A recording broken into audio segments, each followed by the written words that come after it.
Hey, what's up, everybody? We are here with Eggonomics 101, another deck for dummies idea with eggmill or TerraPlume. We are so excited just to be here and bring you the information on this deck that we love and we believe is the best deck in format for sure. We'd like to give a shout out to our sponsors at Collectors Connection. If you are in the Duluth area, and you have some card needs, check them out. You can check them out at collectorscollectionduluth.com. They have events run daily and they have incredible product, so give them a check out. So we're going to start off by just going over a small introduction of who we are and our history with the deck. My name is GhoULS, also known as Kris. I'm the creator of Eggmill, and my big accomplishment with the deck is going to be the Cardboard Warriors Season 5 champion with a record of 32-7. Hi, my name is Luna, also known as Luna online. I have a Schindler profile picture.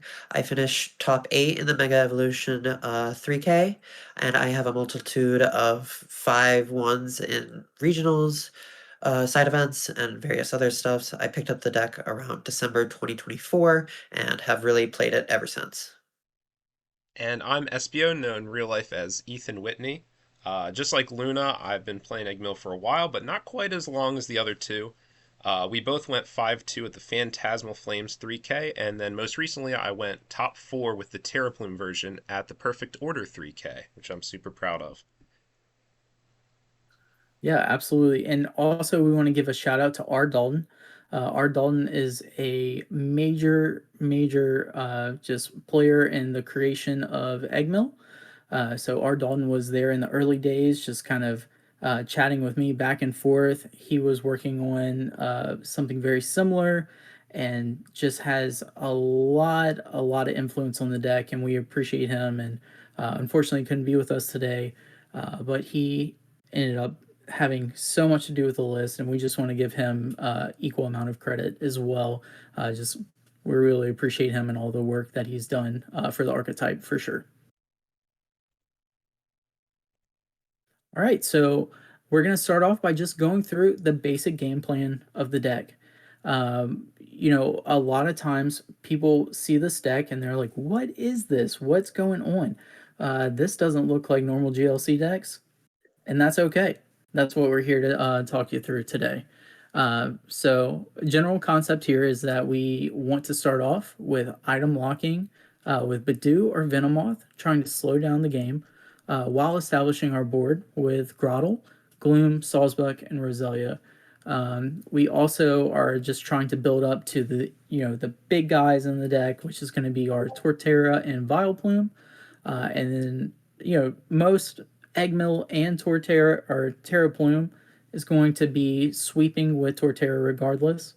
And then we want to use Executor to either help us establish a second Torterra or set a trap or a lock to be able to win the game.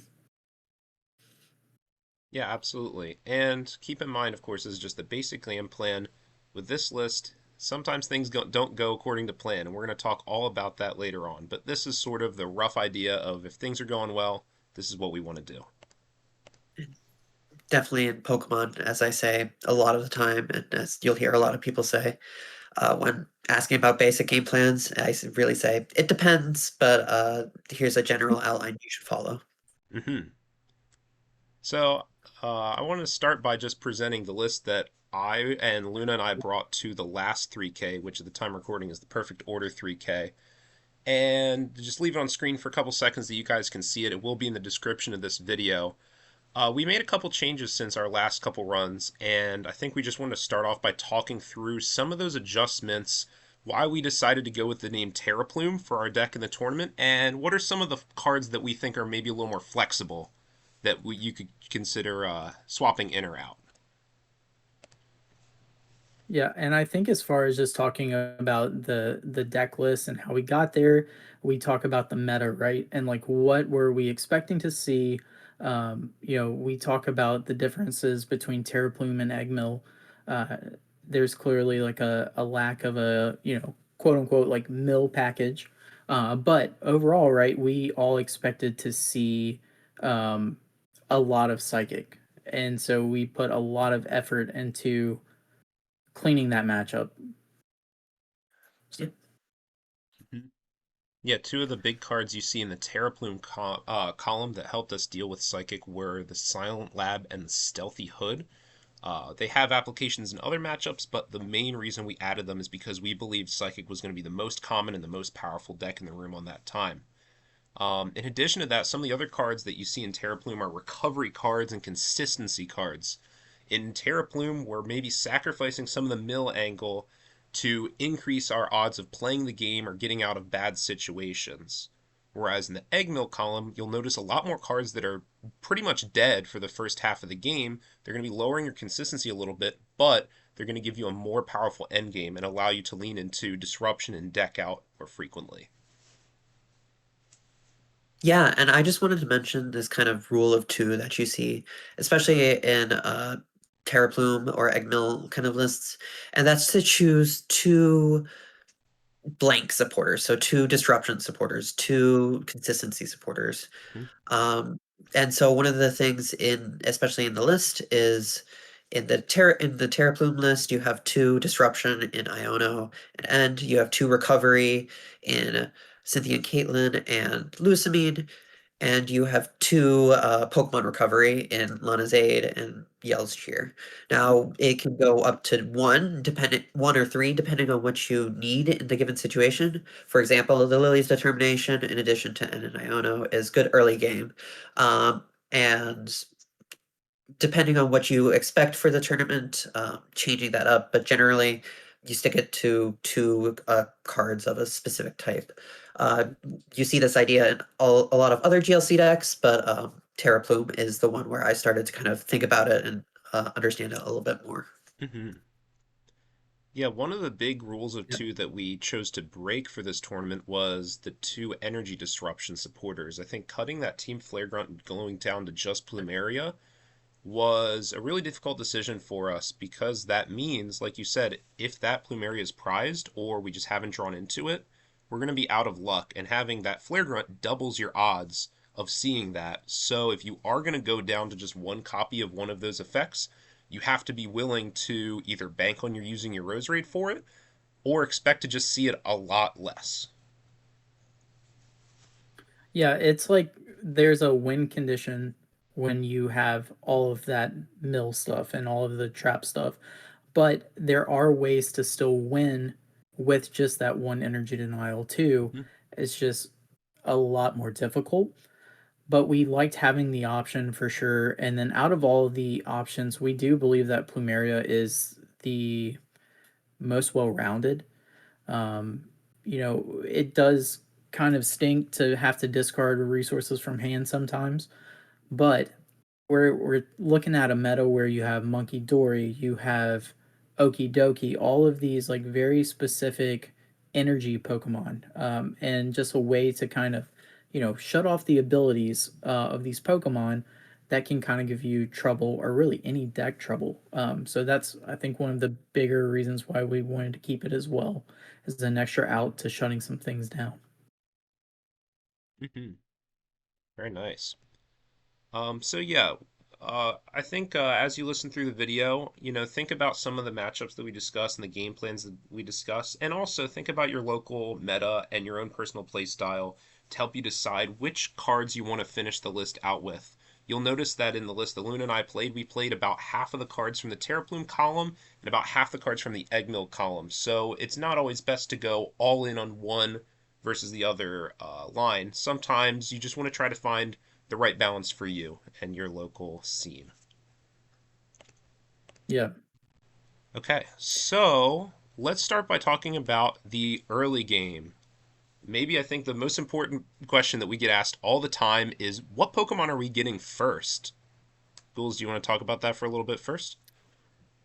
Yeah, so like Luna said earlier, it depends. Like Big time. there's a few different things that kind of factor in when deciding what to set up. So there's the very first conversation is what is in your hand to begin with? Where are you at? Then what is sitting across from you? What deck are you facing? And what are your opponent's like setup methods, or what are they trying to do, right? Because like you have such strong options in shutting the opponent down. You have item lock, multiple ways, or you have executor. Blockade is very good early as well as late. Um, and so for me, whenever I am trying to decide where to go, those are kind of the two first questions that I look at. It's like, can I afford to get a Badoo in the active spot without putting myself in a very bad spot and not being able to play the game? There is a fine line of setting up. We can sit here and tell you it's this order, and this order, but what this deck does is it forces you to become a better player. Like it forces you to have to not only read what's in your hand, but also read what's in your opponent's hand. And the lines there are um, pretty thin. Like it's like, okay, if you guess wrong, sometimes you can get punished really bad. But this is also a deck, not to rant too much about it, but you could pick up that your opponent is a little bit on the weaker side of their hand, and going in with a Badoo early can completely shut them down while you might just have barely enough to get by. Um, but to answer the general question, Badoo is fantastic, and most of the time, it's what I prefer to get going first, as well as the Grottle. Because once you get Grottle going, you can set up your whole board, right?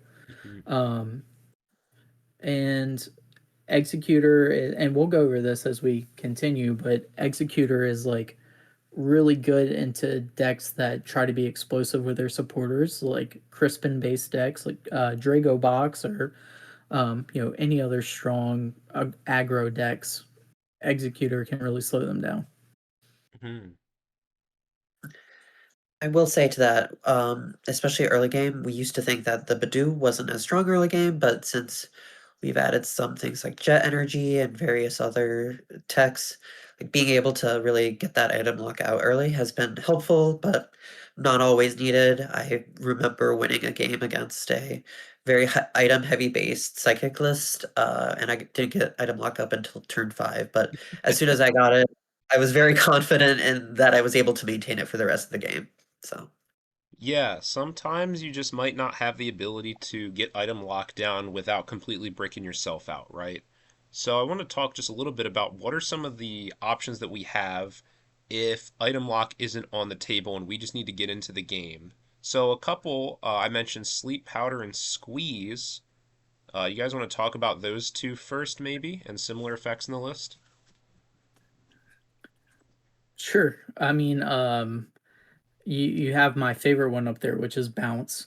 Um, the uh, deck. This is very important when we talk about early things with the deck, and we're gonna go through some hands that you can have that might be a little undesired.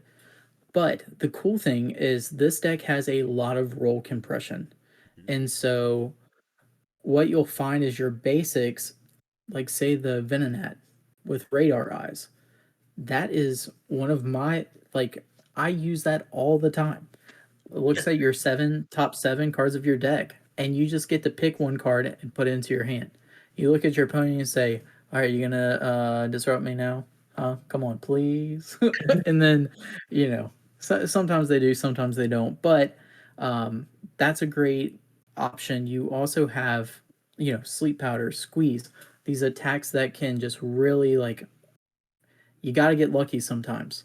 Hmm. And you can look for these means to be able to slow the game down if things are going completely not your way. Yeah. Um, I mean, Venomoth's attack does confuse as well, and frankly, the confusion is just as important as the item lock. Putting your opponent in a coin flip scenario, if you can put them in enough coin flips, they're guaranteed to hit tails eventually, right? yeah, exactly. No, I think I've used just about every attack on every single Pokemon within the deck. Yep. Um, I also agree that Radar Eyes is one of my favorite attacks to use. Doesn't always come up, but when it does, it's very helpful in the early game. But again, I've used just about every attack to cover every single basis. Yeah, So like Bounce does 60 damage and switches you out. Sometimes that's just what you need. Venomoth's Speedwing for reversal energy does 90 damage. You know, it's not the best, but be creative in your openings. And if you don't have a great hand, we want to try to give you some ideas for ways that you can maximize your odds of getting out of it. This is a deck that you can win from any position, so you should not look at a bad opening hand and give up. You should always think, I can still win this game if I just have to play a little more accurately. Sure. I do want to also touch on bounce a little bit, real quick. So we did talk in our VOD review of your match about where bounce could be optimal, but it is such a strong attack whenever you follow it up with certain things. Like when you're playing this deck again, you have to look at every single thing you have on the board, right? Your Venomoth has a second attack that does 90 damage. Again, your draw engine has an attack that does 60 and switches out of things. So, like, you can be really creative and you can get your opponent in situations where you can come up and hit them with a Venomoth, hit them for 30, and then they become confused. And then to get rid of a threat, the next turn you could switch from using Venomoth into a higher damage output with bounce, and you can be hitting them with bounce while you're putting them on a clock. And counter pressure is a real thing. It's a topic I'm very passionate about, especially with these kind of control decks. Is like you have to be able to make your opponent be like, oh, okay, I can't just go in with two Pokemon and just try to. Oh, I lost owned a turtle. Like, okay, I've won. Nope. Mm. Not that easy. But anyway, it's just like what we all were saying a second ago is like you just have to be creative when playing this deck, and force yourself to see the lines that are there. So Absolutely. Another bullet point I want to mention in this block is the idea of maintaining item lock every turn. I think that sometimes players have a tendency to want to prioritize their own setup and they'll try to always go for Roselia and Roserade first, when sometimes you'll actually get better value long term out of just keeping the Budoos and the Venomoths going. Because, and if you listen to our VOD review, you see that what happens in my first game against Winter when I misplayed and didn't get my Budoo down. The second I broke item lock, everything fell apart.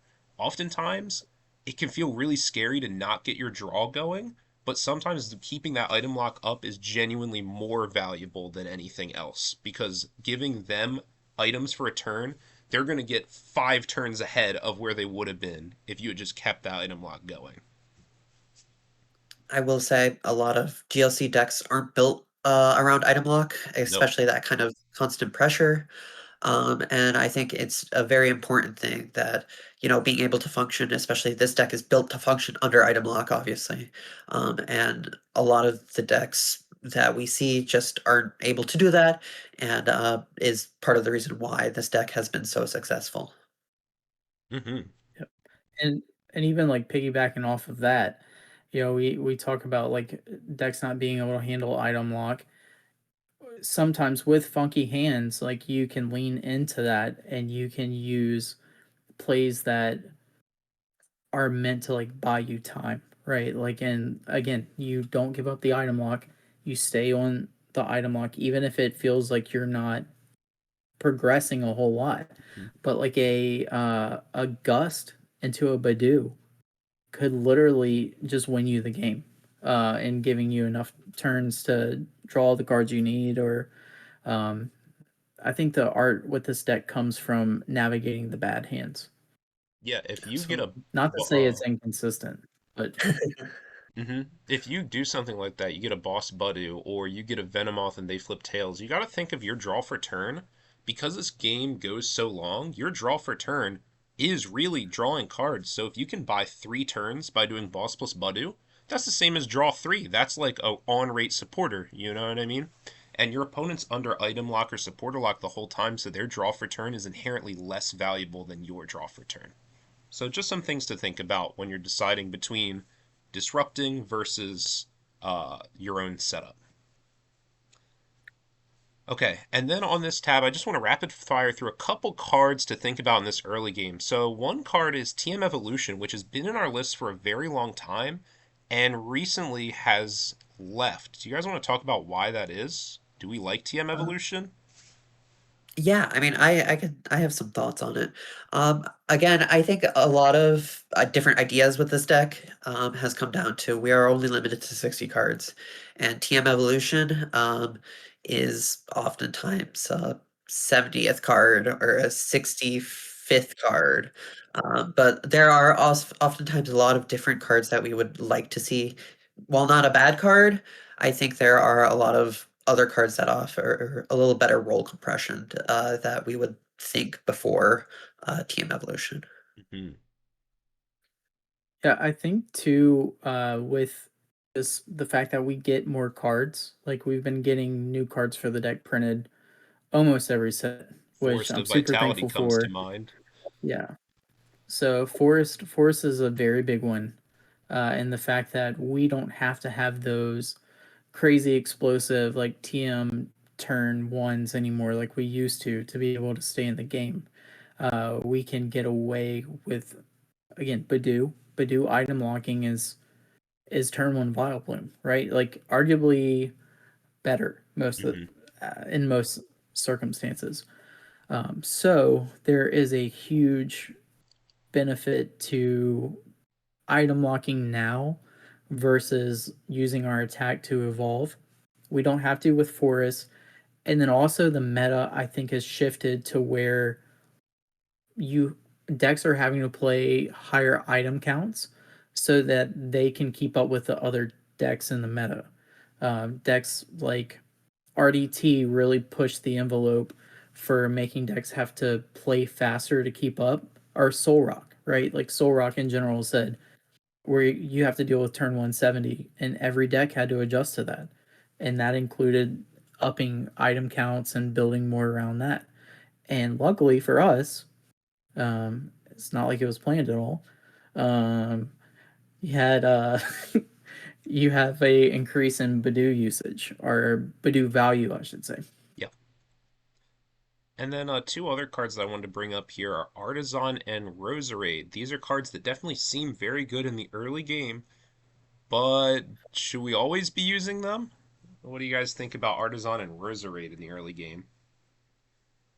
I often find myself starting off with Turffield Stadium, um, especially since if I can get Turtwig down or get Turtwig down, I have Grotle in the deck.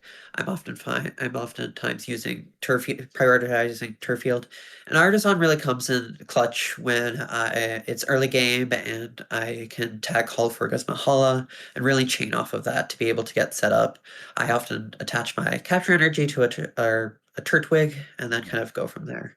And then similarly, Roserade, it's definitely nice. And if I have a supporter that allows me to get into the game to draw, if I can get out of the early game and I don't need to use Roserade, oftentimes I think that is the better option overall. Hmm. I like what you just said about capture energy on Grotle too. That's such a great Mhm. point to bring up because this deck doesn't have something like Cherim or Raihan to get that energy attachment ahead. If you haven't lost a prize card, you have to attach two energy to Torterra. So that's a great point in the early game. If you have an energy in your hand and you don't need to put it anywhere else, put it on Turtwig. Absolutely.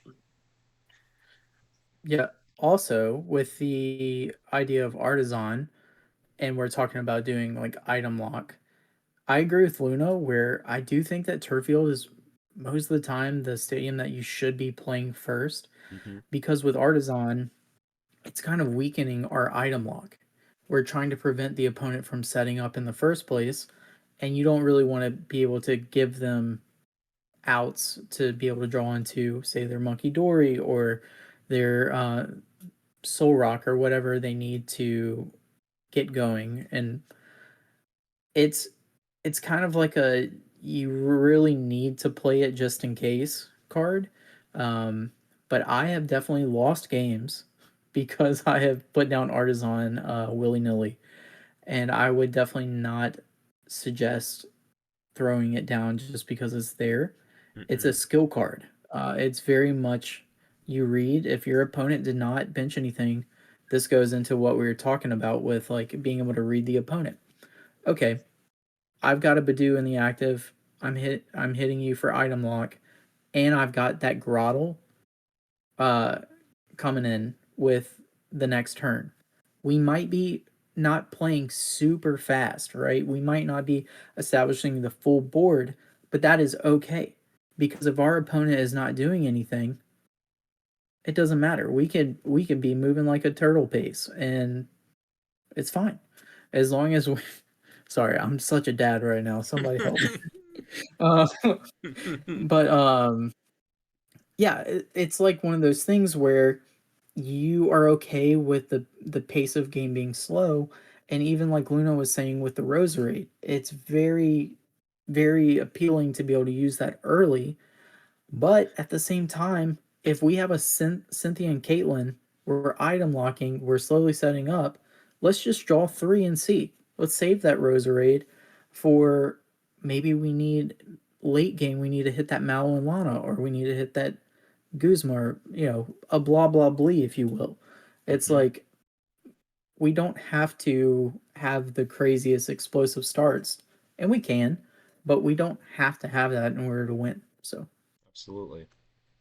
All right, so what I want to do next is let's just go through a couple different opening hands, and I'm just curious what you guys would do with these opening hands, and maybe we can talk through them. We're going to start with the best opening hand, what looks like a really great one, and then we'll get into some hairier situations.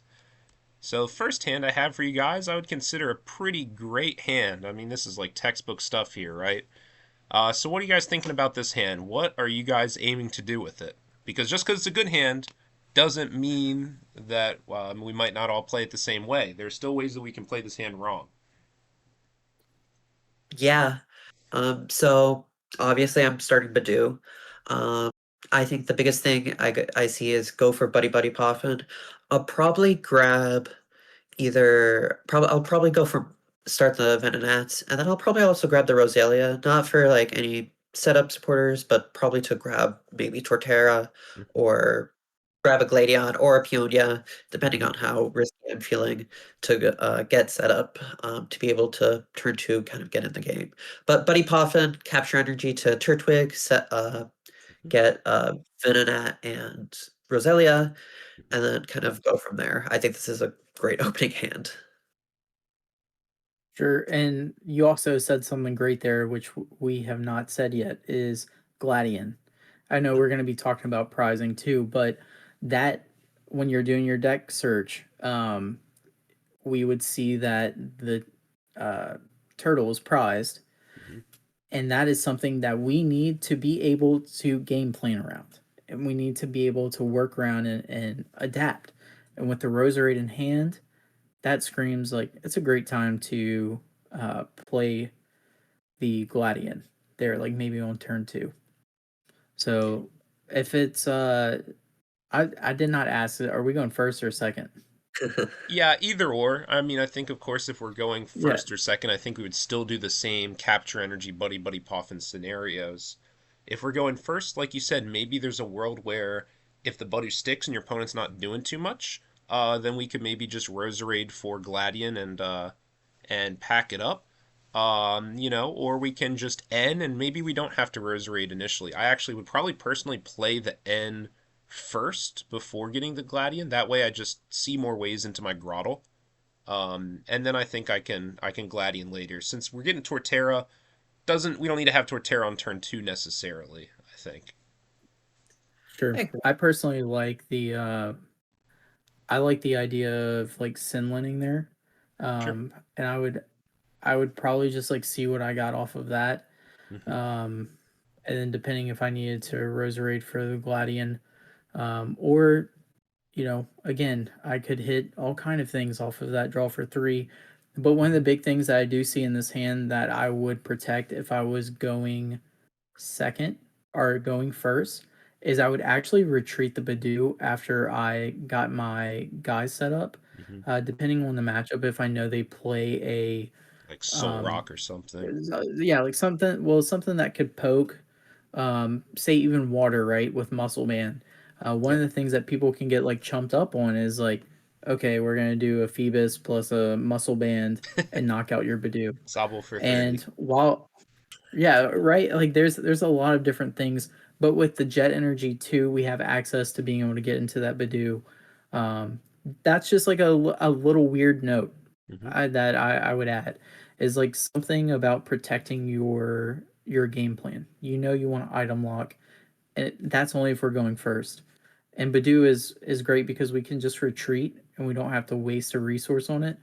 Um, but that jet energy can get us into whatever we need as well. But Absolutely. I agree with y'all. I would do the same buddy poffin, attach the capture energy to the turtle, Yep. and go from there. Yeah, that Venonat is a big thing that I think a lot of people may miss. Definitely prioritizing Venonat, since we have a pretty nice hand. Okay, so And let's take. Oh yeah, go ahead before we move on. I just wanted to say, I think there is a little. It can get a little scary if you leave either the Torterra or the Vileplume in the prizes throughout the mid game, Hmm. especially to the late game. So part of the reason why prioritizing the prize fixing card is important. You don't want to Hmm. let it get stuck. Um, I don't think it's necessarily needed, like turn Hmm. 2. But as long as you find it or commit some time to it purposefully, then I Hmm. think you should be okay. Maybe that's another good argument for why you may want to play Cynthia and Caitlyn before N first, is so that you can keep your Roserade in hand, rather Yeah. than getting in a situation where you lost your Roserade and maybe you didn't end into the best stuff. I Yeah. like those thoughts a lot. Yeah, because you also have the Pokepad and Evo Instance prized. And so your outs to be able to draw into the evolutions could be a little hairy. Hmm. Like Yeah. it just could be a little bit tough. And it is important for us to note too, with the Gloom being prized, that's not the end of the world. No. We do have rare candy. We have Arven. We have ways to hit candy too. But I would not even I wouldn't play Peonia Nope. here. I would definitely play Gladian because I do believe we can get where we need to be easier with the Torterra. And we would have a long time of item lock ahead of us with being able to set up the Moth and the Badoo lead. So Hmm. I agree. All right, so I want to move to another hand. This one's maybe not quite as ideal. How are you guys feeling about this hand? We got a ball guy here, which is going to give us a lot of decisions to make. So let's say, why don't we just say that we're going second? What are we doing with this hand? Because going first, it's pretty much just a pass, right? So let's say we're going second. What's the plan? Oh gosh. Just to be clear, I've seen these before. These Yes. guys maybe have not, so this is going to be a little on the fly thinking. yeah, I can go first if you want some time to think. Sure. So we're obviously starting the Shaman, and Yeah. this is our turn, our first turn. So Ball Guy is the clear supporter here, unless we're top deck something else. But the Ball Guy is great for where we're at. What Ball Guy does here in particular is it allows us to get the item lock turn one. We have access to the Grottle for the next turn. Hmm. And then we also have access to Hisuian Heavy Ball. So right there, we would just see what we value. Getting Salzbuck early is cool, but we do not have a follow up, and so I would maybe argue that this would be a spot where you could look into getting Roserade. Again, depending on what kind of pressure you're sitting across. If it's like a water deck or something like that, I wouldn't view it as like high value to have to get Roserade. I think I would be okay with getting just the Deerling other prizes. But also if it is a deck that plays um into like us needing Venomoth more, then obviously we just have Hisuian and Heavy Ball. But I would probably just go for grass. I'd probably leave Hisuian and Heavy Ball out and get like a net ball for the grass, and then just have the turtwig and just start setting up behind that. Because I just value the ability to get the item lock going. But that's So kind of just to like be my clear, you would general be getting net ball for the energy to retreat, and you would be getting, grass. Yep, let's say, nest ball and, well, we can't get quick ball, unfortunately. So that's another thing we have to consider here. If you want to get Turtwig and level Budu, ball. you're gonna have to get your, yeah, I guess nest and level ball. That would be what you want. So you want Budu and Turtwig? That's what I would do Sure. for like a generic. Like I'm not seeing what my opponent has, but again, in 2 turns from then, I would be able to get the Roserade going. Mm. Is my headspace. Hmm. I agree. I definitely think grabbing some form of Turtwig and Roselia are probably my top two priorities here. I am thinking also depending on what I'm up against. I think you make a great point. Turn 2 Sawsbuck is the most important thing. I think getting somewhat out of this hand is more important to myself. So grabbing Turtwig, Roselia, I can grab Grotle the next turn to be able to get Roserade. And then I'd probably grab either Pursuing Heavy Ball for Venonat or I think there's an argument for Ultra Ball, but not necessarily to grab something else. But definitely the first two, and then probably the swing and heavy ball to grab Nat out of the prizes to be able to swing with Venomoth, and after I see what I get off a determination off the Roserade. Yeah, that was sort of my instinct as well. I mean, it is very matchup dependent, but in a situation where I think I'm going to get KO'd turn one, I think I'm a little less likely to want to get the Turtwig and the Budu. That feels like I have the propensity to get maybe ran over a little bit. And I think I would do what you said actually, where I go for Turtwig, Roselia, and Venonat here. I think we'd all agree that the Deerling, tempting because we have the Sawsbuck in hand, but probably not going to be the right call overall. Sure.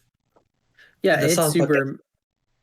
Oop, Oh, please I go. was just gonna say it's just very matchup dependent, like of It what is. of what you're sending across. I agree with you. If it looks like one of those things where they could just like knock us out, and it's like, all right, what we're staring across like a raging bolt or something like that. No, Mm-mm, we're not not good. we're not going for the Badoo. Yeah. We I are mean, not going for Shaman is that a Badoo. very good Pokemon to leave in the active spot if you're expecting to get knocked out. It's basically the best Pokemon you could ask for to get knocked out, other than Agree. like Execute. Yeah. Sure. I So, I just wanted to say I think Sawsbuck gets better mid to late game, especially once you have item lock established, and mhm. you're really needing that draw two per turn to really supplement like the slower turns that you might have to build up your combos. Yeah, if you get knocked out turn one, think about how much worse Sawsbuck draw one is than like Surge, Roserade for Lilies, the world. That's like such a powerful play to stabilize in the face of something aggressive like Soul Rock or Raging Bolt. Okay, so I don't want to spend too much more time on this. We got a couple more hands to get through. Let's talk about this hand. So this is a little even more sketchier. This time we don't actually have a supporter to play on our first turn, unfortunately. So, what are you guys thinking? Maybe let's start talking about if we were going first. This is definitely a better hand going first. What would you guys be doing if we were going first here? Uh, yeah, I think starting egg, depending on the top deck or what I have in hand, I would probably get rid of Guzma or Reversal Energy um, to grab the Venonat, and then I'm also probably grabbing a Turtwig to be able to again start kind of hopefully combo. Maybe I want the Venonat to either Radar Eyes yeah, Mm-hmm. turn two, or have the option to evolve into the Venomoth turn two and kind of try to naturally draw out of it. Mm-hmm. Sure. I think going first, I would nest ball for the Venonat, and then um quick ball. I honestly would maybe even hold on to Guzma there, depending on my setup, because I would go for probably a Guzma stall play, Hmm. and I could see myself discarding the reversal energy actually Yeah. Or whatever you get off off the of top quick deck, of ball. course. Yeah, absolutely. Yeah, because I mean, reversal. I don't want to act like I'm just saying, "Oh, well, this card is just easy to throw away." It's It's this is a definitely hard not. choice. This is definitely a hard choice. But this is one of those things that we were talking about earlier, where I could very well see, okay, we have two outs to like be able to like stall. Hmm. Um, there's even a world where you can make an argument for a Badu and just saying like, hey, like I'm gonna like draw out of it, but like I can counter pressure with a Venom Moth, Hmm. like lead with the the Badu off of a Guzma play and just try to draw out of it. Again, it depends on what the top deck is, but this is one of those hands I would legitimately consider. Hey, let me get two item lock guys down. I've got like some form of disruption supporter, and let me just prey on the top deck. Yeah, so I mean, I So think that's and especially true if we were confusion. going second here, right? Like, if we're going Hmm. second, you True. can actually Guzma Budu on your first turn, which I think would be a really strong play since you get to have that Venonat with the energy and the Venomoth in hand already on the bench. I think that would be a pretty good way to buy yourself a lot of turns here for sure. Um, and then I think another question we'd have to ask is, all right, suppose that we weren't getting Budu. What do you guys think about getting Turtwig versus Roselia? Because this is a hand where I might even consider getting Roselia before Turtwig. I'm curious if you guys are going to disagree with me here or agree with me on that one. I think there's an argument to either, but like it's tough to say without more information from kind of what you draw, Hmm. especially from the top for turn, or gosh, I think there's an Yeah. argument for either, but it's tough. Yeah. Yeah, the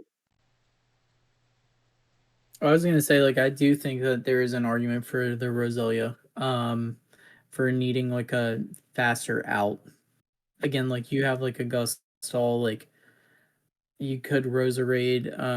The problem is that level ball and again Hmm. another evolution search is gone, Hmm.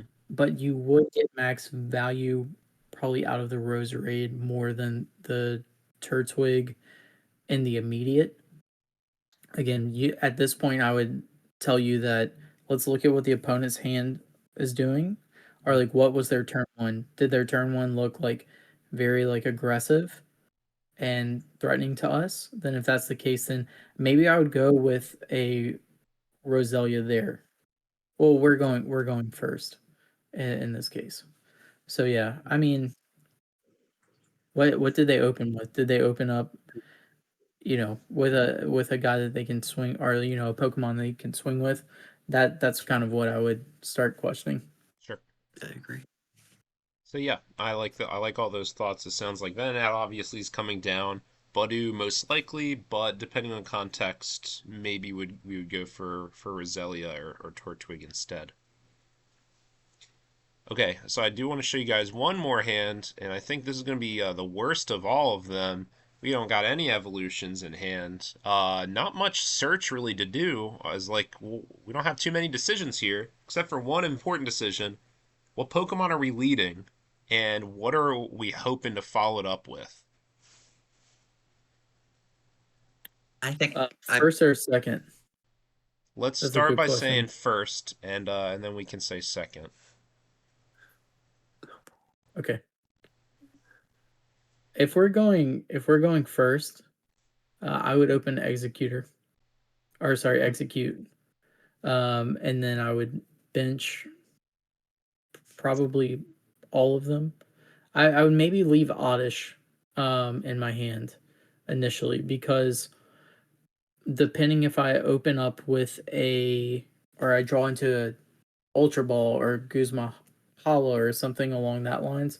I know I'm starting Egg, but the deal is I would probably expect Egg to take a hit, Hmm. because I would follow that up with a Radar Eyes.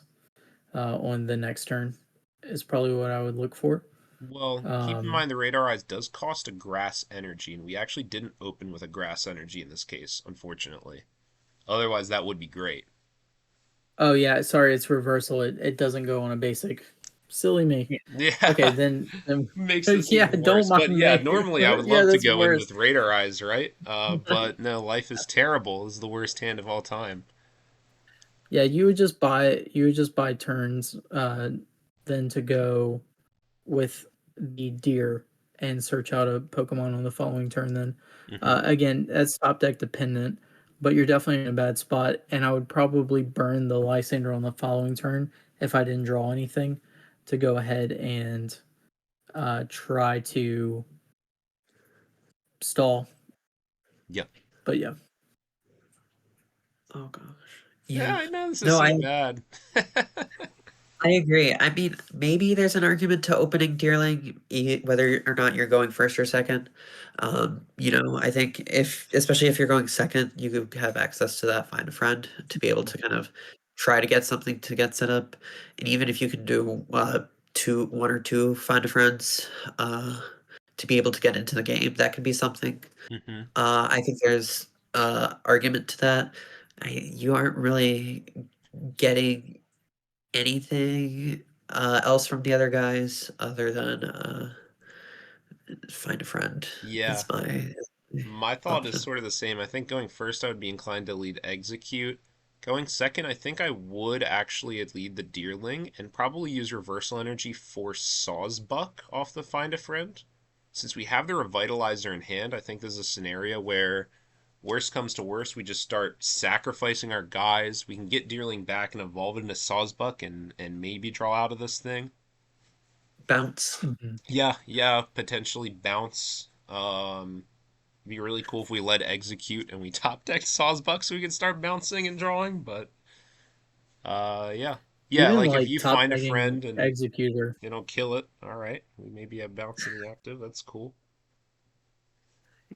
Yeah, I was gonna say top decking Executor there, or like a even means to Executor wouldn't be bad for turn two Yeah, with a Lysander. yeah, for sure, for sure. All right, so those were a couple interesting hands. I think it goes to show that there is a lot of skill and decision making that even comes down to that turn one, between sequencing, which Pokemon you prioritize, and a lot of it is matchup dependent, right? We're just showing you these hands in a vacuum, which doesn't show the full picture, depending on whether you go first or second, depending on what deck you're playing against, and depending how good your opponent's lead hand looks. Your decisions might have to change quite a bit for sure. Okay, so let's talk about the mid game now. So let's say we played a couple turns in, we've done a little item locking, we've got most of our basic Pokemon into play. What's our mid game looking like? And I think the most important question we have to ask is what are the things you're looking for in terms of switching to that Torterra sweep mode? How big of a board do you want to have? Are you trying to stay in item lock as long as possible? Until your opponent starts taking knockouts, or would you actually start punching with Torterra before they've even taken a knockout? So a lot of thoughts here. I want to hear what you guys think about when do we go into Torterra Vileplume mode? What are the things you're thinking about? I think one of the biggest things that I am thinking about is it, if I go into Vileplume now, will I need these items later? I Mm-hmm. have been burned multiple times by not having access to Revitalizer, Mm-hmm. especially in the mid game, and so understanding if I play down the Vileplume, if I get down the Vileplume out now and start swinging now, I am losing access to these things. Can I function without these things? And if the Mm-hmm. answer is no, probably I would consider taking a slower approach and continuing that, especially Venomoth item lock or Badoo item lock, and just sitting back a little bit more and waiting for my opponent to kind of make a move. Yeah, and just to second that, same with the Grottle, right? Once you evolve into Torterra, you're turning off your Pokemon search for the game, especially if you evolve into Torterra and Vileplume. There goes all your items, and there goes your Pokemon search. So you're pretty much saying, I'm comfortable with where my board's at right now. So that's a great point to bring up. Don't evolve into those two guys until you are ready to go ahead with what you have in hand and on board. Sure. There's a level of being able to like, sense that there's blood in the water, Hmm. and there's definitely moments that feel, if my opponent's not doing anything and I've got, enough to be able to swing 150 with the Torterra, I will actually go in with the Torterra like sooner than later. Hmm. Um, I do think the other factor in going in with Torterra is, have we used Gloom and have we seen your opponent's hand? Hmm. And also, are they holding on to Hex? Because there's a level of knowing what's in their hand, and if they can get max value out of a Hex, are they holding on to Hex Field Blower? And like, you could easily just go, oh, Torterra Vile Plume, Lux Cape, swing, and they're just like, okay, Hex, Field Blower. So there's a level of knowing, okay, this is clearly not a good time for this right now. Um, and Hex is important in this discussion too.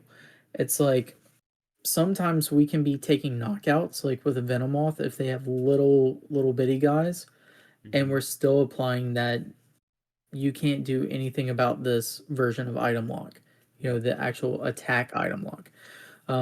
So like Hex all kind of like plays a factor into this conversation, but in general, I do like being aggressive with the Torterra, and I like ending games sooner than later. Um, and with that, again, I do want to have my board established as much as possible, but I'm okay if I don't have every single thing involved or evolved. So like I could still have Turfield in play, and hope that that sticks, to get, I don't know, like Executor in play if I don't have Executor yet, or Hmm. something like that. But in an ideal world, we'd be setting up the whole time, building up the whole board at once, and we could go in when our Salzbuck is evolved, when maybe we don't haven't used Roserade yet, and that's fantastic. We want to go without using it for as long as possible. Um, but I do value, again, if I'm playing against my opponent, they don't have hardly anything going on, I will just try to run them off the board, if I can. So 100%. Yeah, I think that's a Um, great analysis of the situation. It's sort of a TerraPlume versus eggmill mindset. I think previously we had been, playing eggmill, which has a very strong deck out win condition, and we had been sort of laying back on the Torterra a little bit. And with testing more of the TerraPlume versions, where we have a lot of those control cards out, we found that yeah, you can just sometimes go in with Torterra earlier than you may expect, and the opponent's just not ready to respond to it. Um, but of course, that just depends a lot on what they have in hand, what they have on board, all that good stuff. I I agree. I think I've definitely vented to y'all of like the lines are slightly different compared to Eggmill versus TerraPlume, All right. but they're similar enough, but they're just slightly ever so different. But I think definitely, especially in the mid game, one of the things that Grass excels at is thinning Pokemon, kind of thinning stuff that you don't necessarily want to see from the deck, and being able to kind of draw into your more power cards to your better cards. So I think that's one of the strengths of grass, and one of the reason why egg plume and the can be get so scary, especially when building up its board. Yeah, that thinning is so true, especially if you've played Ball Guy in the opening turns.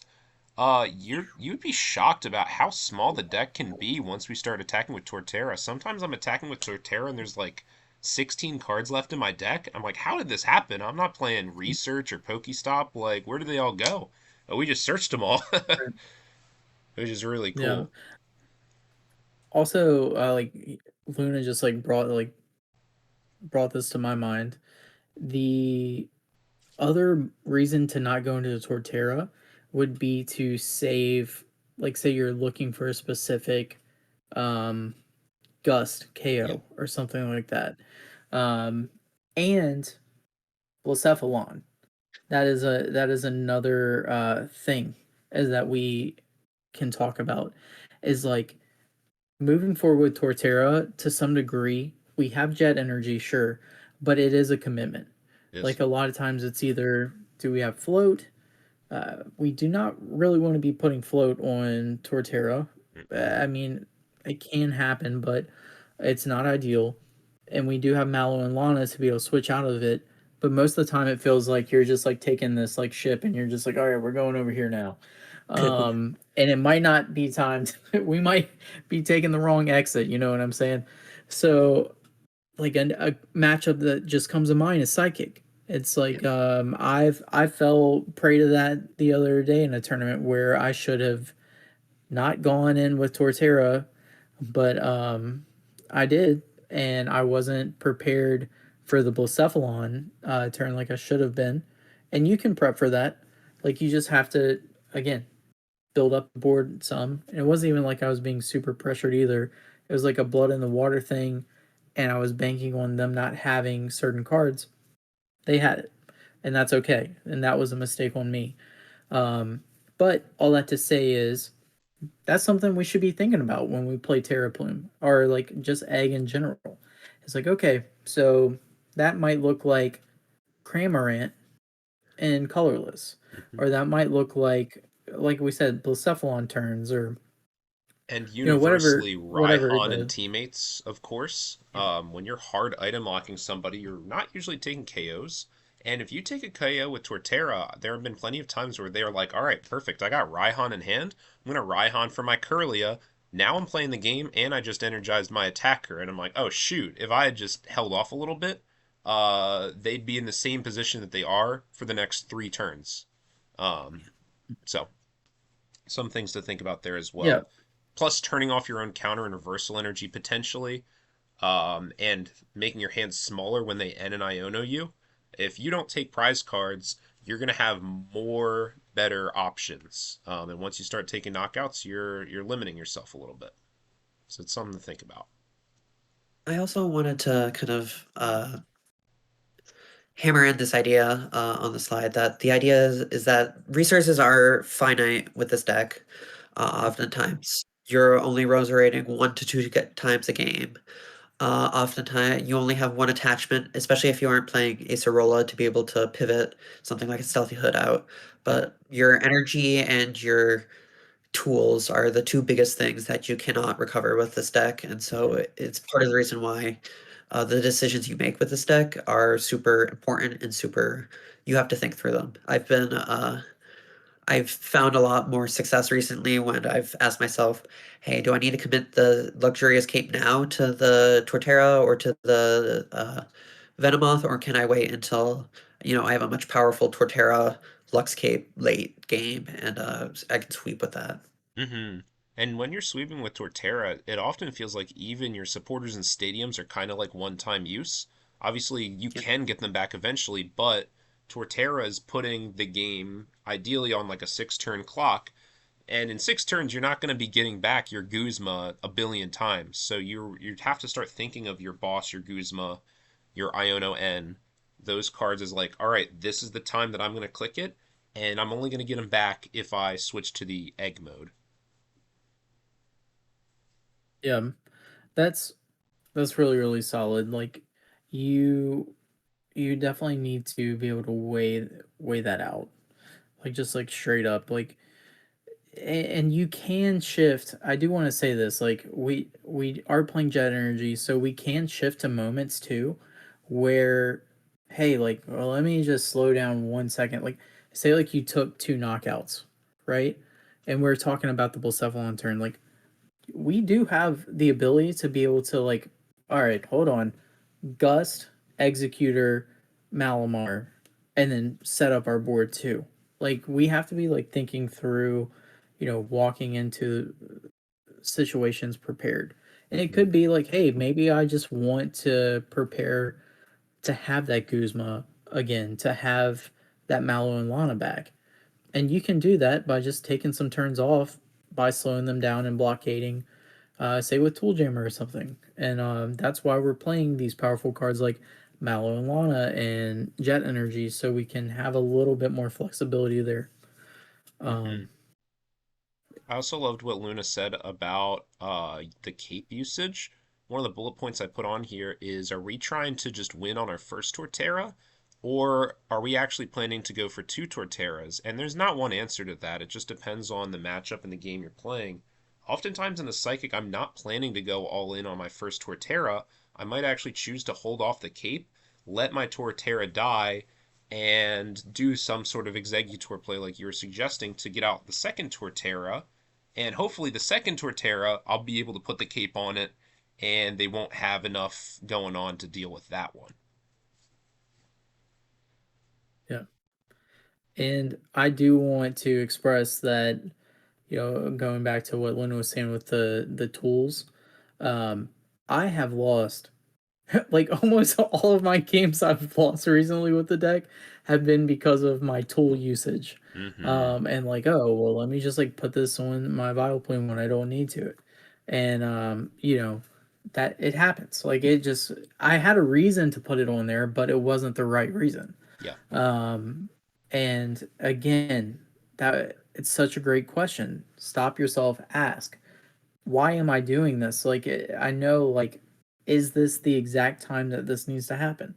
Mm-hmm. And yes, practice will get you to a place where you understand that a little bit more, and do not get discouraged with that, because the deck does have like all these thin margins where like if you make a silly mistake of like attaching the wrong tool to a Pokemon, you can lose games. Like that's the nature of the deck.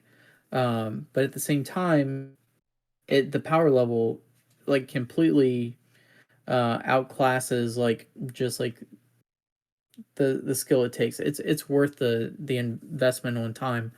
But yeah, I do want to just like hammer that in. Tool, energy, even stadiums and supporters, we can recur them, but like, hey, like let's be very, very like picky choosy about this, right? Like it's very like you need to know why you're doing it and like be careful with it. Mm-hmm. Yeah, great points, everybody. One more point that I had on here that shouldn't take us too long is, let's just talk a little bit about rare candy. So, what are you guys thinking about using candy Vileplume versus blooms? What are some of the pros and cons about each of those two options, assuming that you have the choice to do one or the other? I think games where I not necessarily uh, games where my opponent can like really take advantage of the Vileplume, where you think they're going to be going for the early KO. I think Rare Candy straight into Vileplume to be able to revitalize their back Mm-hmm. and recur it is important because then you get the Force of Vitality and it's just easier to recover that gloom. Yeah. I think that also depends on whether or not I can get a stealthy hood down, and like let's say I'm against a Dusknoir variant, getting a stealthy hood down on the Vileplume that shuts off, Giratina, Dusknoir, and my Vileplume really has the opportunity to sit on the bench there. So I Mm-hmm. think times where I expect the Vileplume to go down, and times where I think my opponent will really target that down is when I'm rare candying into it. Mm-hmm. Yeah, totally agreed on that one. Um, so why would we want to go for Gloom ever then, if Candy Vileplume seems to be so great because of the synergy with Revitalizer? I think it boils down to what your win con is in a Mm-hmm. match. Um, what decks are you playing that you can get ahead by forcing something into play and you can like gust trap it? Mm-hmm. Dragon is a great example of this where they have so many like heavy retreat Pokemon With awkward and energy costs too. yeah, exactly, awkward energy costs. Like even the TerraPlume version that just runs Plumeria, like I would just try to beat Dragon by that, like by running them out of energies. Mm-hmm. And that's where we want Gloom. We want Gloom to be able to put in that Raging Bolt into play. Or maybe we're grateful that they lead the Raging Bolt, and it's like, oh, cool, like, yeah, sick. Heard that WinCon spotted, and sorry, but like, yeah, like there's just like a level of being able to force things into play against Psychic. Even like you Yeah, can get like fill up their bench with things that are kind of dead cards, like um Mr. Mime. Iron. So, Well, yeah, Mr. Mime for sure. Iron Boulder TerraPlume. though comes to mind whenever we talk about like big retreat Pokemon that are honestly kind of bad into the matchup. That dude's never We'll attacking. we'll see that most of the time that, yeah, they're probably not gonna get to attack if we stay on item lock and stay even supporter lock. Um, Mhm. and if you are playing the higher mill cards and the higher like energy denial, then it just gets way more value. So there's that matchup wise, and there's also just hand knowledge. Sometimes we might have access to playing the Gloom down. It's right there, and it's maybe not a matchup that we're going to, it might not be a Dusknoir matchup, or it might not be something where they're going to have access to like multiple gusts to kill a Vileplume. Well, okay, let me see what's in that hand, and let me make some educated plays.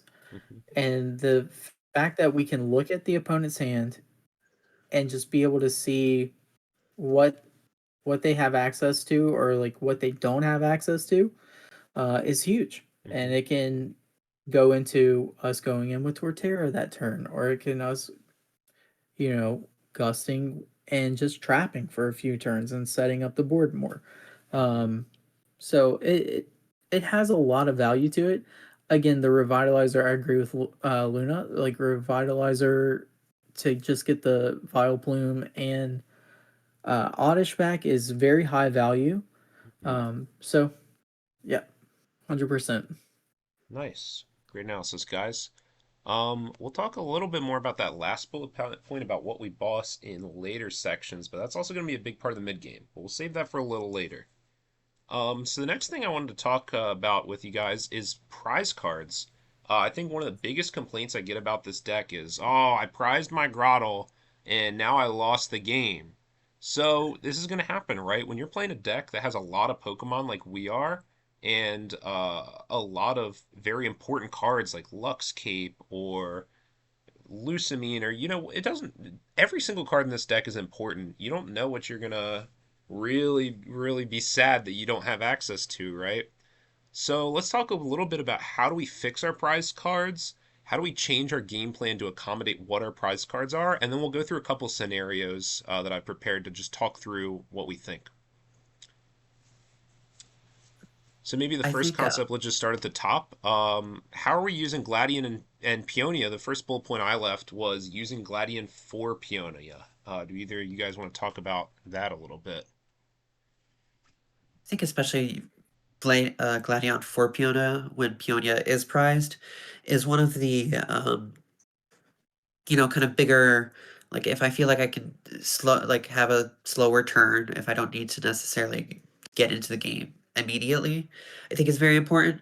Let's say I have Torterra and Peonia prized, I think, or Grodel and Peonia prized, really kind of understanding my board and understanding what my opponent has done the turn Hard really call. will influence my decision to be able to grab or to choose what I need to grab at any given turn. Mm-hmm. That said, I also think early Peonia is important, and it's really helpful to be able to stash things for mid to late game. Mm-hmm. I had a game, this most recent 3K, where I stashed Surge for later turns, and that was super helpful to be able to gust and hand disrupt. So Yeah, that's actually a great point. So I want to talk to you a little bit more about that. What are some cards that you want to put into your prizes? Because, like I've written here, with Peonia, you get to choose where they go. So if you have your notepad, you can just write down where those prizes are and take that exact card that you need when you need it. So, what are some of the cards that you guys like to put in your prize cards? I love putting items in my prize cards. Uh, for Yeah, sure. like after I've already like set up the board, right? I mean, I know that sounds silly, but like it's very true. Like It that's like is. the obvious one. But like another good example would be say something like a Iono or N, Mm-hmm. something that I know like I'm going to want to use more towards the late game. I don't really like using those cards until like I'm going for like a very like late game sweep. I actually think that at least Espio uses them pretty frequently, but I don't like playing them oddly enough. Mm-hmm. Um, but Arvin is another one that I don't mind putting into the prize cards if I can. Mm-hmm. Um, and then maybe even like a Mallow and Lana is a good I like was going to target suggest that one. for. Yep. But like you said, like the biggest thing with Peonia, I think, is understanding that you're putting them in order. It lets you place them in whatever order you want, and you don't have to shuffle them. So a technique I always use is I do write them down as I'm placing them down, and then so I know, okay, this is here whenever I need it. It's also good for you did not hit the card you wanted off of using Peonia, so you know like to start pulling from the other like prize cards. Yeah. Like I always lay it down like 3 and then 3. Mm-hmm. And then so like I said, I'll write it in order, and I just write it in any order as long as I know what they are. But then again, I'll pull from wherever I need to like try to say it's another energy or something like that, then I'll go for that route. Mm-hmm. But I think for the most part, I'm looking at putting kind of supporters I don't necessarily need. Even something like I will put Lusamine in the prizes, Mm-hmm. or put Yelchir's another one. I will put Yelchir in the prizes if I know that I'm about to take like 2 prize cards and I can Mm-hmm. like have time to get to it. Mm-hmm. Yeah, great points. Another bullet point I had up here is Hisuian Heavy Ball. Obviously, that's a great prize fixer. If you prize a basic, we can use Ball Guy or Arvin to get that basic out very quickly. And I also made a note of the Vileplume with that, right? Luna talked about earlier, over evolving into Vileplume before you're ready can sometimes really hurt you, and Hisuian Heavy Ball is one of those cards. So when you're thinking about your Vileplume usage, think to yourself, do I have any Pokemon prized? If you do have a basic Pokemon prize, maybe that's another reason that you may choose to hold off of Vileplume a little bit longer. Um, Percent. yeah. Another bullet point I have here at the bottom that I want to talk about is at the very bottom, using unorthodox attackers to take prize cards. So if you prize a bunch of bad stuff, we have prize fixtures like Peonia, but you might not have access to them. One of the ways that you can fix your prize cards is taking prize cards. So, what are some of the ways that this usually comes up for you guys? Bounce. That's Um, the right answer. Correct. I'll take Bounce is bounce for sick. 100, Trebek. but also, perplexing powder will always get Yeah. there, at least get you 1 to 2 prizes. And in addition, like slowing down your opponent, I think that is very important. Mm-hmm. I've squeezed for a prize. I even will kind of, especially mid to late game, after maybe I've swung 150. I actually did use this in the most recent 3K where I swung in with into a Gallade with Torterra for 150, and then they revenged me, and then I revenged with an Executor to be able to hold my hand and to be able to like yeah, That's sick. take Yeah. that yeah. Um, Yep. so it felt What a really good counter to move. be able to piece that together. So I think there's a lot of different like routes, but Mm-hmm. generally uh bounce, perplexing powder, Yeah. squeeze. I Sometimes think Speedwing, the 90 damage on yeah, Venomoth, has came up on occasion. Yeah, uh I big stomp time. has come up Yeah. sometimes, yeah. We've all attacked with Vileplume and Executor for damage at least once in our lives, right? It's not ideal, Yeah. but you play with the cards that you're dealt, and taking a prize is better than passing, so. Yeah, with Vileplume being able to just hit like a reversal energy and like one shot like the rocks and stuff, Yeah. I have definitely caped a Vileplume and dropped a reversal and said, Hey, I'm about to take a few knockouts here. A lot of the fighting decks are a lot of their guys are weak Yeah. to grass. So it's Yeah, like, hey, bounce like kills this is a Soul one Rock, energy y'all. commitment. Yeah. And another thing, like I mentioned earlier, is like kind of like layering it, right? So like, I really do, uh, encourage people to think about like, okay, well, I can come up and hit with perplexing, confuse, slow them down. If they whiff, that's fine, and then I can start bouncing for like the pressure of hitting that damage that you need. Hmm. Um, the other card to mention too that was not on the slide. It's a little controversial, okay, because we're all split on this. But the Oddish even can attack if you're using the Path to the Peak Oddish.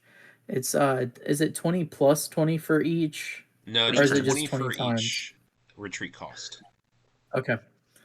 Yep. So that Oddish, I do not play that Oddish. I do not promote that Oddish because it is not hollow, and I am not about to play a non-hollow card in my deck when everything else is hollow. Somebody call Sherry, let her know. So I'm not bad. doing it. I mean, it It's too kills late. But it is Pokemon. optimal. It's so optimal. What are some Pokemon that it kills? Blood Moon Ursaluna. When I Darn. counter energy Blood Moon Ursaluna, you're the first person I'm going to be calling ghouls to say I did it. I finally did it. I'll be the first to admit I've never actually done it. I've never attacked with Path to Peach Oddish, but it is real. There's a point. It does a And number on there's Tinglu also. It doesn't quite take the knockout, but it gets really close. Budu plus Oddish takes the knockout there. It can kill Hop Mhm. Snorlax after it damages itself. That's another thing you have to look out for. So, get real, get creative. Every single Pokemon on the list is there for a reason. So, it's a very funny one. Yeah. Yeah, it's a valid card. But yeah, that's kind of like I think the general Yeah. ways to take prizes.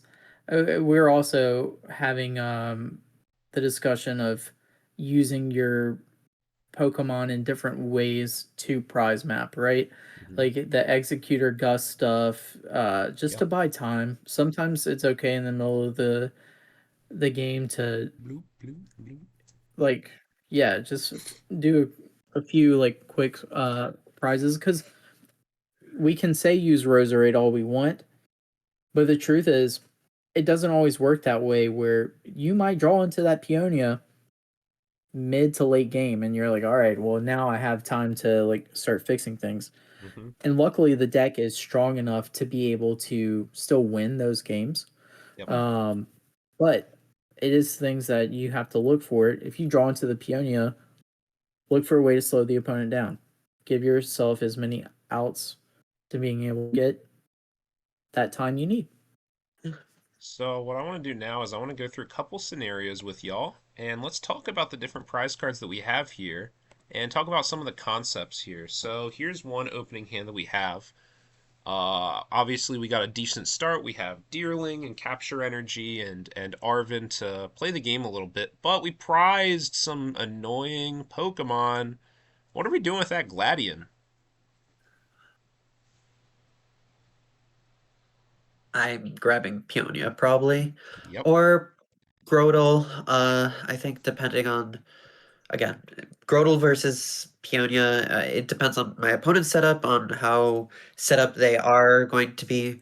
I think there is an argument to be able to say, okay, I can play this a little slower. I have Arven. I can get Venomoth up to be able to slow my opponent down Yep. and kind of take those turns to be able to Gladion, Peonia, and then or sorry, Venomoth if you if you don't hit the Grotle or the Turtera off the Peonia to begin Hmm. with. But still being able to set up, I think this is a good hand to be able to set up even and get attackers going even without the Grotle immediately. Hmm. Yeah, using Yeah, I Gladion for agree. Grotto If is just like you so greedy, right? Because it does let you set up your board so much, but then Your Gladian is in the prize cards, so the only way that you're going to get Torterra out is you're now committing yourself to either winning without taking prize cards by deck out, or you're committed to taking a knockout with Bounce or with Venomoth or something like that to have a chance at getting back Peonia or Torterra. Yeah. The only argument that you can make, I think, to grab something other than Peonia would be grabbing Torterra, Yeah, like, because and you just have the saying, like, candy "I've in got hand rare candy also. in hand." Yeah, and you have the Pokemon Search to get going. You even have the it's not it's not correct, but it wouldn't be the worst play in the world. Because you have the Pokemon Search to get, um, Roserade, Yep. but you're probably gonna get Iono'd out of that as soon as you just put Roserade in hand. So I agree. I think that the Peonia is correct. Yeah. Yeah. Yeah, I crafted these examples well. I threw in the rare candy there just to make you guys think a little bit. So yeah, that's our Yes, first let me example. I be think, greedy. yeah. I'm I coming in think that's a hot. fun I got this showcase of candy Torterra. Peonia being prized. Not very Or fun. 50, 100. So here's another set of prize cards. What do you guys think about this set of prize cards? So we did prize the Turtwig here, but I didn't give you an opening hand. I just want to talk through how we might change our mindset about how we're playing the game based on these prize cards.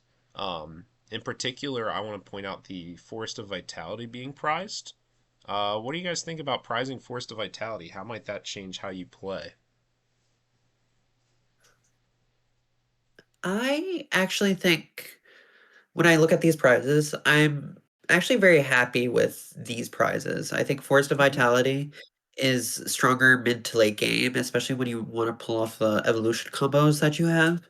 Hmm. And when I look at these prizes, some of it is annoying, like the Yell Cheer and the Counter G, but being able to kind of combo, I could grab Turtwig, and I don't necessarily need these things right away, especially early game. And as long as I can get out of that early game, and get to that fixing, then I think I'm golden. Hmm.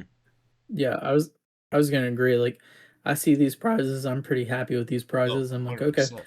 these are all late game prizing. Other than the Turtwig, but that's been covered. We have so many ways to get that out at that point. Hmm. Um, you would just have to see that Forest is prized Hmm. and maybe not route in a way where you're trying to have like a big explosive turn. Hmm. We haven't really talked too much about like explosive turns yet, but explosive turn in general, I'm not trying to get too far ahead, but we have with Forest the ability to go from nothing to everything. Hmm. And a lot of times that might look like a surge play going into a lilies into like another draw thing, or we can just build up a board quick. But what I'm saying is like knowing that the forest is prized, you kind of have to slow down a little bit and trying to be a little bit more consistent in setting up the board. Also, maybe hold on to rare candy and not throw it away off of some kind of discard. Yeah, this is something that I screwed up a little bit in my second game versus Winter. In our breakdown, is I had to use Roserade for Gladian to get Forest back, to recover my Torterra in one turn. And that was something that was a little awkward because I didn't prize check thoroughly enough. I didn't check for Forest of Vitality, and I'd been playing the game under the assumption that I could get Guzman Hala to get Forest and Reversal Energy, when I didn't quite have all of that available to me. So just because you check your Pokemon and you see, all right, it's pretty inoffensive as far as Pokemon goes, still have to make sure that you know all of your prize cards, including your sporters, stadiums, and tools and energy counts, because you don't want to be stuck in a position where you play Guzman Hala and you can't get your forest and you can't get your counter energy, and suddenly your whole turn is wrecked and you threw the game. So that's pretty much all I had to say about these prize cards. These are definitely pretty good ones. Any other thoughts about them, or shall we look at the last example? We're good. Let's We're go. good. All right, so here's our last one. Ugh, yuck. This sucks, right? So we got three Pokemon here. We got Oddish, Vileplume, and Torterra.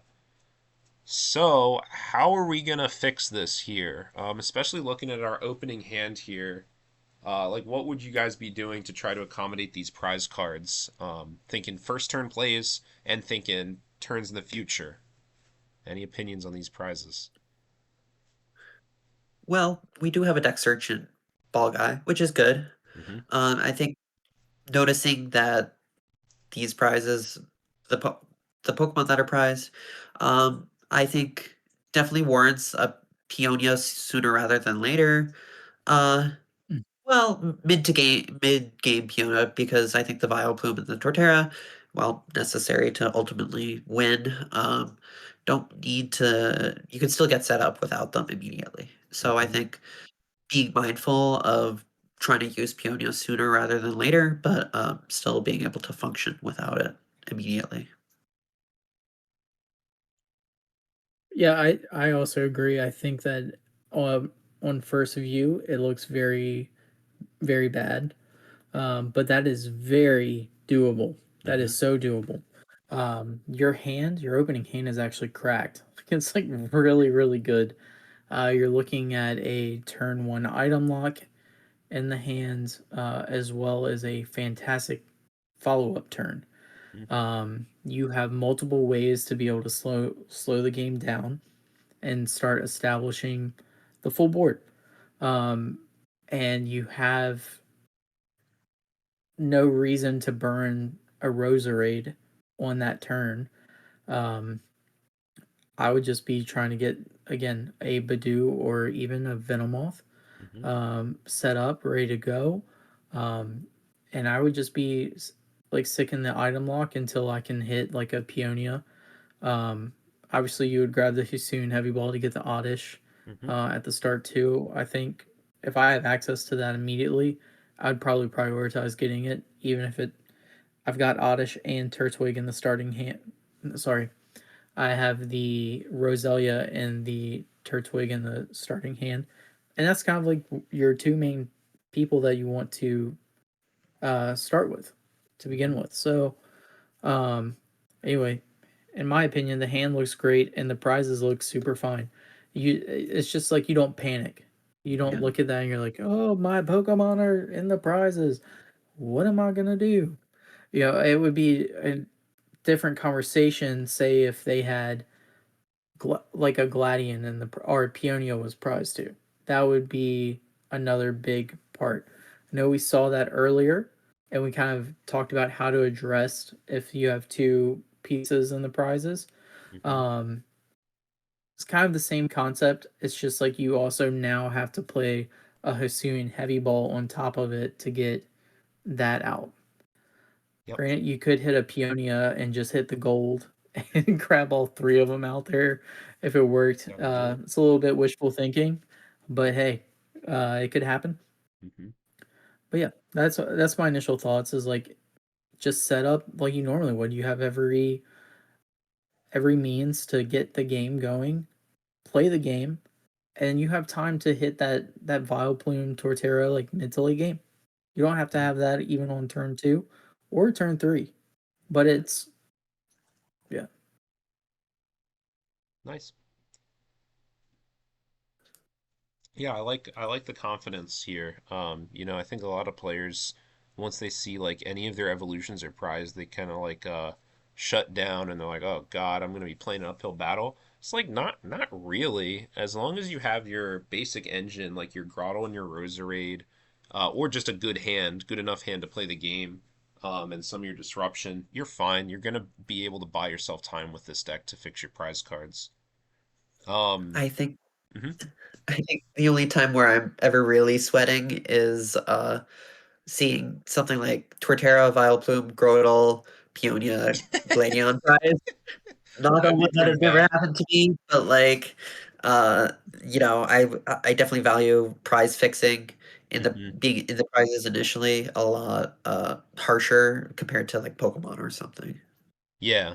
And just before we move on from this section, I was just curious if you guys had any other anecdotes of like specific prizing situations that you've dealt with. I know two that come to mind for me from the last 3K were my second stream game against Winter. I had prized my Execute and Executor and was not able to get them out of the first Peonia I played.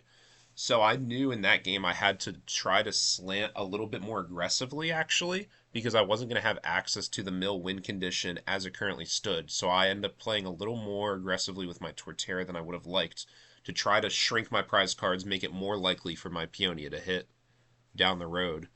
And then another anecdote from the 3K, I just wanted to share my game against Brooke English. I prized my Grottle and my Roserade, which was really devastating because my hand wasn't fantastic.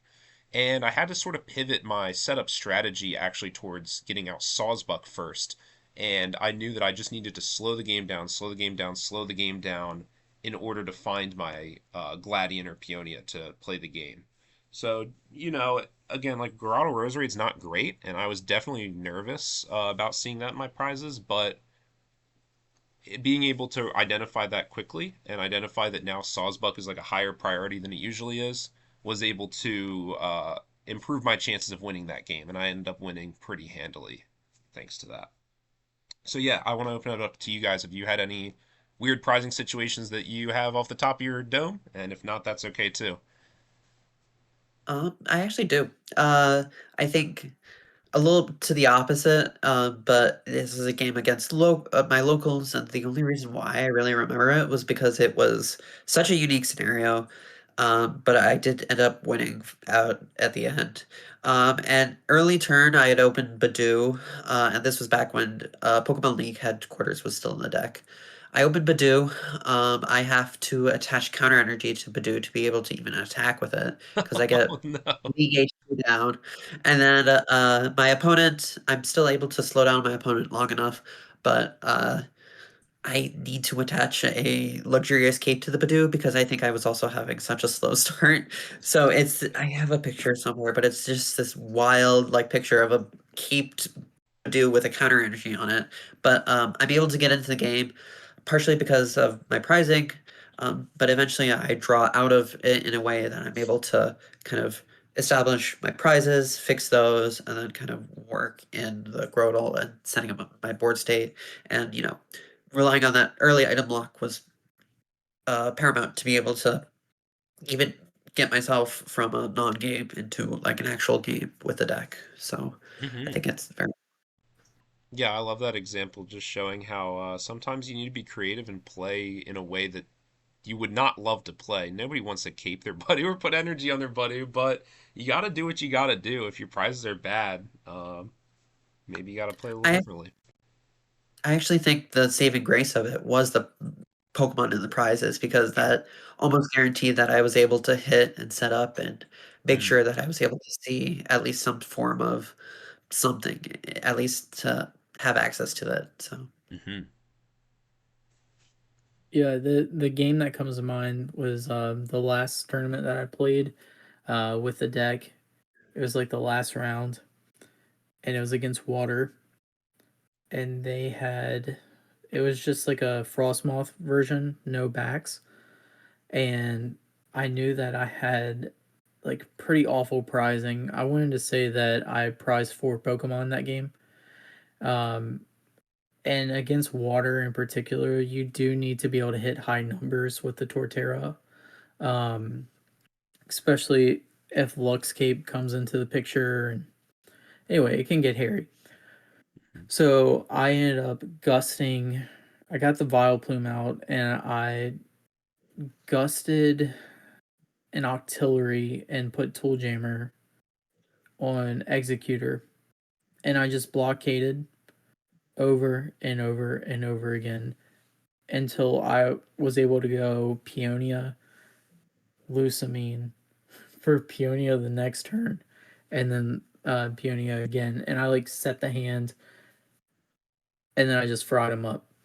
And like after that happened, like, but it was like one of those things where like I was like bleeding prizes early, right? Um, it was like a pretty also the other thing that I was looking for was that the opponent overcommitted their energy Mm-hmm. in play. And so I was able to be like, all right, so like you have all your energies -1 accounted for.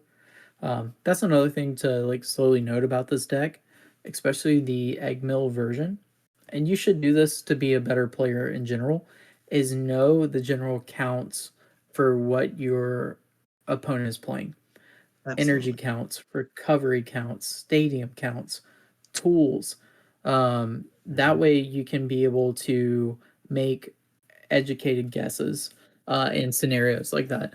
So again, I saw that the player had committed almost all of their energies. I just okay, cool. Lysander up, Octillery, Tooljammer, Blockade, and just bought me time. Exactly what I needed to be able to come in and then clean up things. I think I also like started.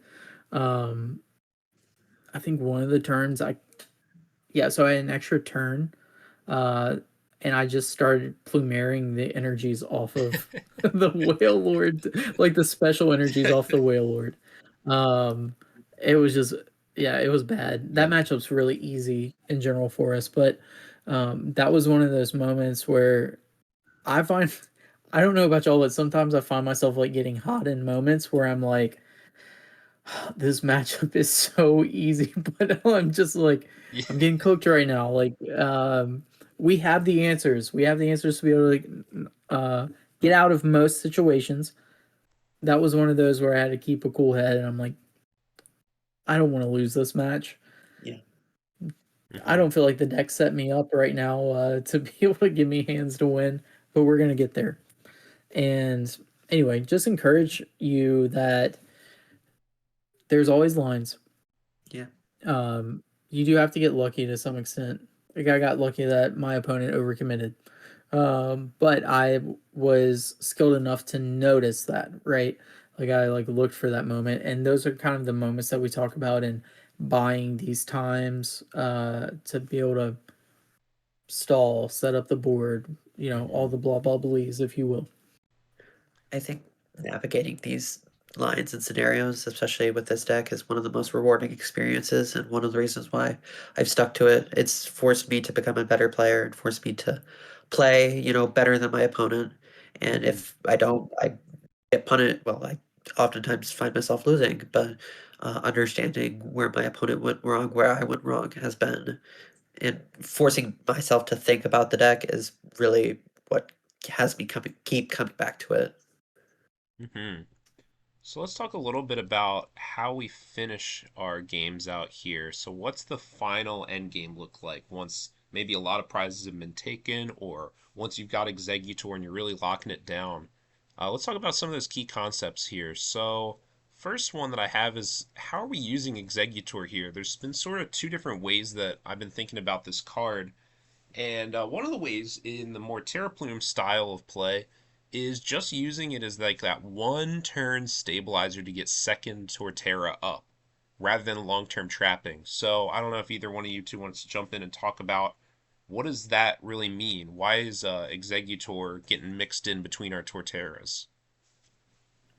Yeah, I'm taken back to a game that I had at a previous 3K, where, it came down to the very end. My opponent was playing Hazardous Greed, and I was able to really kind of ensure like my final few turns of the deck with Blockade, where I was able to say, I have a combo that I want to execute, and I am going to blockade so I don't so I don't get hand disrupted. So I Mm-hmm. am able to get what I need to get up, and you can't really do anything about it. I think that's one of the most important times, especially in the end game, because item supporter lock is such a devastating combination that your opponent doesn't have a ton of options other than to attack with what they have or pass, which is super helpful in buying you turns. Mm-hmm. Yeah, I like what you mentioned Yeah, about the I, no hand disruption. Because you're blockading and item locking, there are literally no effects other than like really weird homebrew Pokemon abilities that are going to mess with your hand. So if you play Lana's Aid and get your whole Torterra back, It's back. They're not going to Yeah. be able to stop it. It's a great point. Yeah, like being able to get the exact like supporters you need to end out the game. It Hmm. doesn't have to be a matter of doing a loop to mill the opponent out or to run them out of resources through that. It could just be refilling your hand for exactly what you want to do. Um, the card is very, very good, and it's like you have to think about Pokemon in a different way to use it. Like you are so used to like, all right, here's my resources. Let me just go, go, go, go. No, like we don't have to do that. We're choosing to play outside of those rules, and you know, Luna said it. No hand disruption is massive. Hmm. That is such a crazy concept. Anytime I play another deck, I always feel so vulnerable where Hmm. I'm like, I mean, what are they gonna do? I don't know. But like Hex with resistant. egg, it's just like you know exactly what they are capable of. And I love that. Like I definitely have like this is the coolest thing. Why would I worry about playing any other deck? It's like, oh, because playing other decks is fun. It is. Yeah. Like um but like the fact that you can control what your opponent does to you on specific turns, and it's not like you have to do it every single turn, but in moments where it matters, the option is potentially there. Hmm.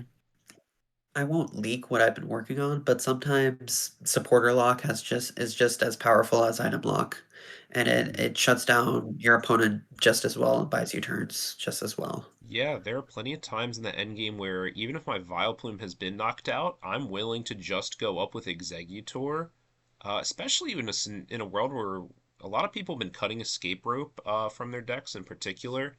Or if they do, maybe they only have one copy of like Rope slash Scoop Up Net. Your blockade alone can sometimes buy you enough time to get back Vileplume in a couple turns. So you don't necessarily need to have every single piece down to want to go in with that blockade to slow the game to a crawl. Yep. Oh, but so let's say that we do actually want to try to go for a long-term trap. And I say long-term trap meaning we are either trying to deck them out or we're planning to blockade for like 10 plus turns to really loop a good amount of times. What exactly does that look like? What are the pieces that we want to have in our hands? And what are some of the things that you need to still watch out for even when you have the full lockdown? I think energy, oftentimes towards the end of the game, especially knowing your account, going back to knowing how many energy your opponent tends to run, Mm-hmm. um, and knowing your opponent's energy count, I think having a way to recur supporters, whether it be Lusamine, Cynthia, Caitlyn, Yelchier. I think I prefer Yelchier if I'm in it for the long haul. Mm-hmm. And I think just being able to kind of keep tabs on like my opponent's resources. Floatstone is a big one. So where's my tool jammer going? Mm-hmm. Where is it?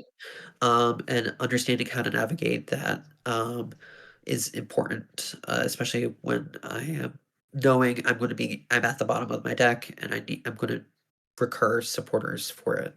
Yeah, that Tool Jammer is so important. That was one of the cards that in our full-on TerraPlume builds was not in the list, but having that Tool Jammer in there to lock out the float stones and the U-turn boards is going to make your Executor trap almost impenetrable because most decks are really relying on their tools to get out of scenarios like that. So yeah, that's why I do put on the slides where item supporter and tool locking. They cannot play field blower to get rid of your tool because you're item locking. They can't play hex to get their field blower back because you're supporter locking. And so that floatstone is a dead card, which is really great. But I did like that you Sure. mentioned that energy is something that we can't lock, right? So, all right, we know that we need to keep an eye on their energy counts. That's a huge part too. Are there any energies in particular that you think are a real big problem to in terms of our lock strategy? Mystery Energy is a big one because it's one of the few things that your opponent can play under item lock. It's Yep. under the egg lock, it's supporters and energy you can't stop. But Mm-hmm. Stadium's times the you're winning energy, the yeah. stadium war. Yeah. Um, but Mystery Energy is one of the things that I'm keeping a mental note of, whether it's gone or not. Yeah, big time. As soon as I see them commit their mystery energy, I know that I'm like going to be way more safe trying to trap their Malamar or their Iron Boulder or what have you. So that's a big thing to look out for in the Mhm. psychic matchup for sure. Yeah, I mean, there's a few different types that have like the free retreat or less retreat Yeah. special energies. You know, you have hiding dark, which is a very big one. Yep. You have the double energies too, which Hmm. now you still have it, depending if you're up on prizes, you know, a lot of decks play counter energy, so that is something to be aware of Hmm. account for. Hmm. A big one is jet energy as well. Hmm. You have to kind of look out for that. That card is not seeing a lot of play outside of colorless, which is Hmm. cool. Um, and then there are other things too that you have to be aware of, like some super niche things that no, like people aren't really playing right now in the meta. It's like the new like beach stadium for water Hmm. Pokemon where they can like switch out. Hmm. We do have the benefit of always winning the stadium war once we Hmm. start executing. Um, so that's something to just again like look for, and then you could have like some weird abilities. You know, that's like something Yeah. to be Zoroark, weary of. Yeah, Samurott. the stand-in abilities. You even have like the gust abilities, like the Hariyama, Hmm. double, like those kind of things can kind of set you in a bad spot if, say, they target your Salzbuck and you already have Floatstone accounted for, and you have no energies to retreat. That could break the lock. Hmm. Um, but that's the general concept.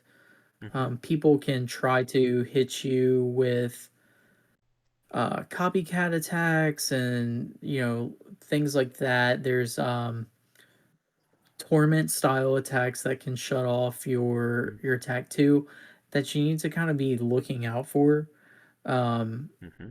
but that being said, it's like, well, we can see those coming from a mile away most of the time, and we are playing multiple cards that get us out of, or not get us out, but they reset us to the bench, and then that breaks us free of whatever that might be. Hmm. You know, jet energy gets us out of those effects. Mallow and Lana, Guzma. So those are all things that we can use. Hmm. And then cards that we want in our hands too, Hmm. to do like this long-term trapping. Of course, we're going to go through the looping, but you always want to have a way to get back your resources.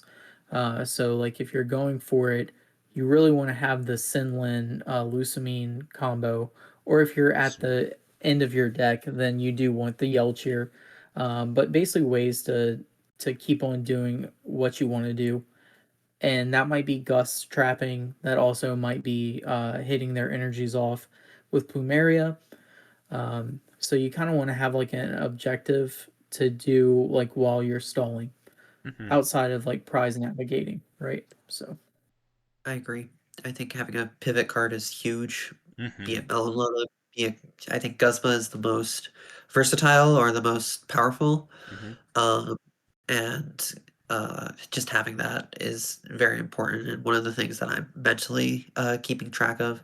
And I think, again, Plumeria as well, a Hmm. way to disrupt your opponent as needed is important. Yeah, a big thing I see people screw up when looping with Eggmill is they'll place too much focus on the Team Rocket's handiwork and trying to just loop that every turn. And even if you do play the Rocket's handiwork, unless you're like really scared and need to mill a specific card like Mystery Energy to win the game, I would usually encourage you to actually chill out a little bit and get back your switch, get back your energy removal, the big important cards first because Rocket's Handiwork is like icing on the cake. It's cool, it speeds up the game, but unless you're trying to aim for a specific mill target, uh, I would do that as sort of like the last card to get back.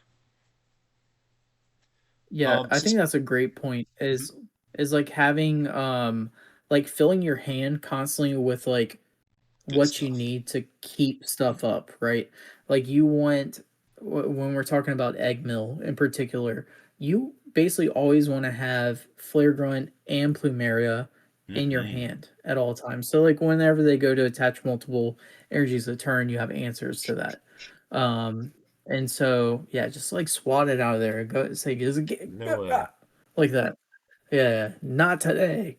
And then, so and then, like, Gust is also the same kind of concept too, right?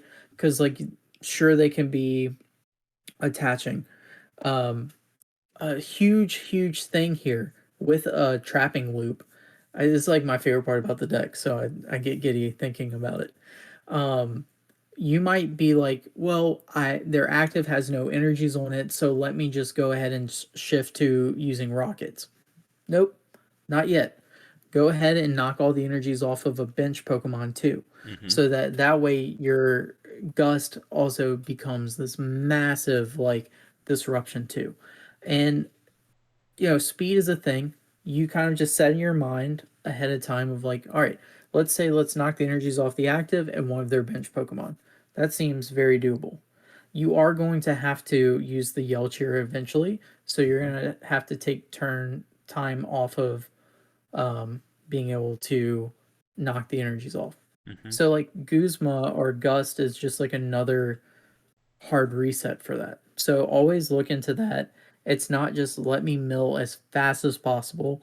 We want to put them in a dead spot where they cannot do anything, even if they get enough energies in their hand to retreat their Pokemon. Retreat into No, what? that's not good enough.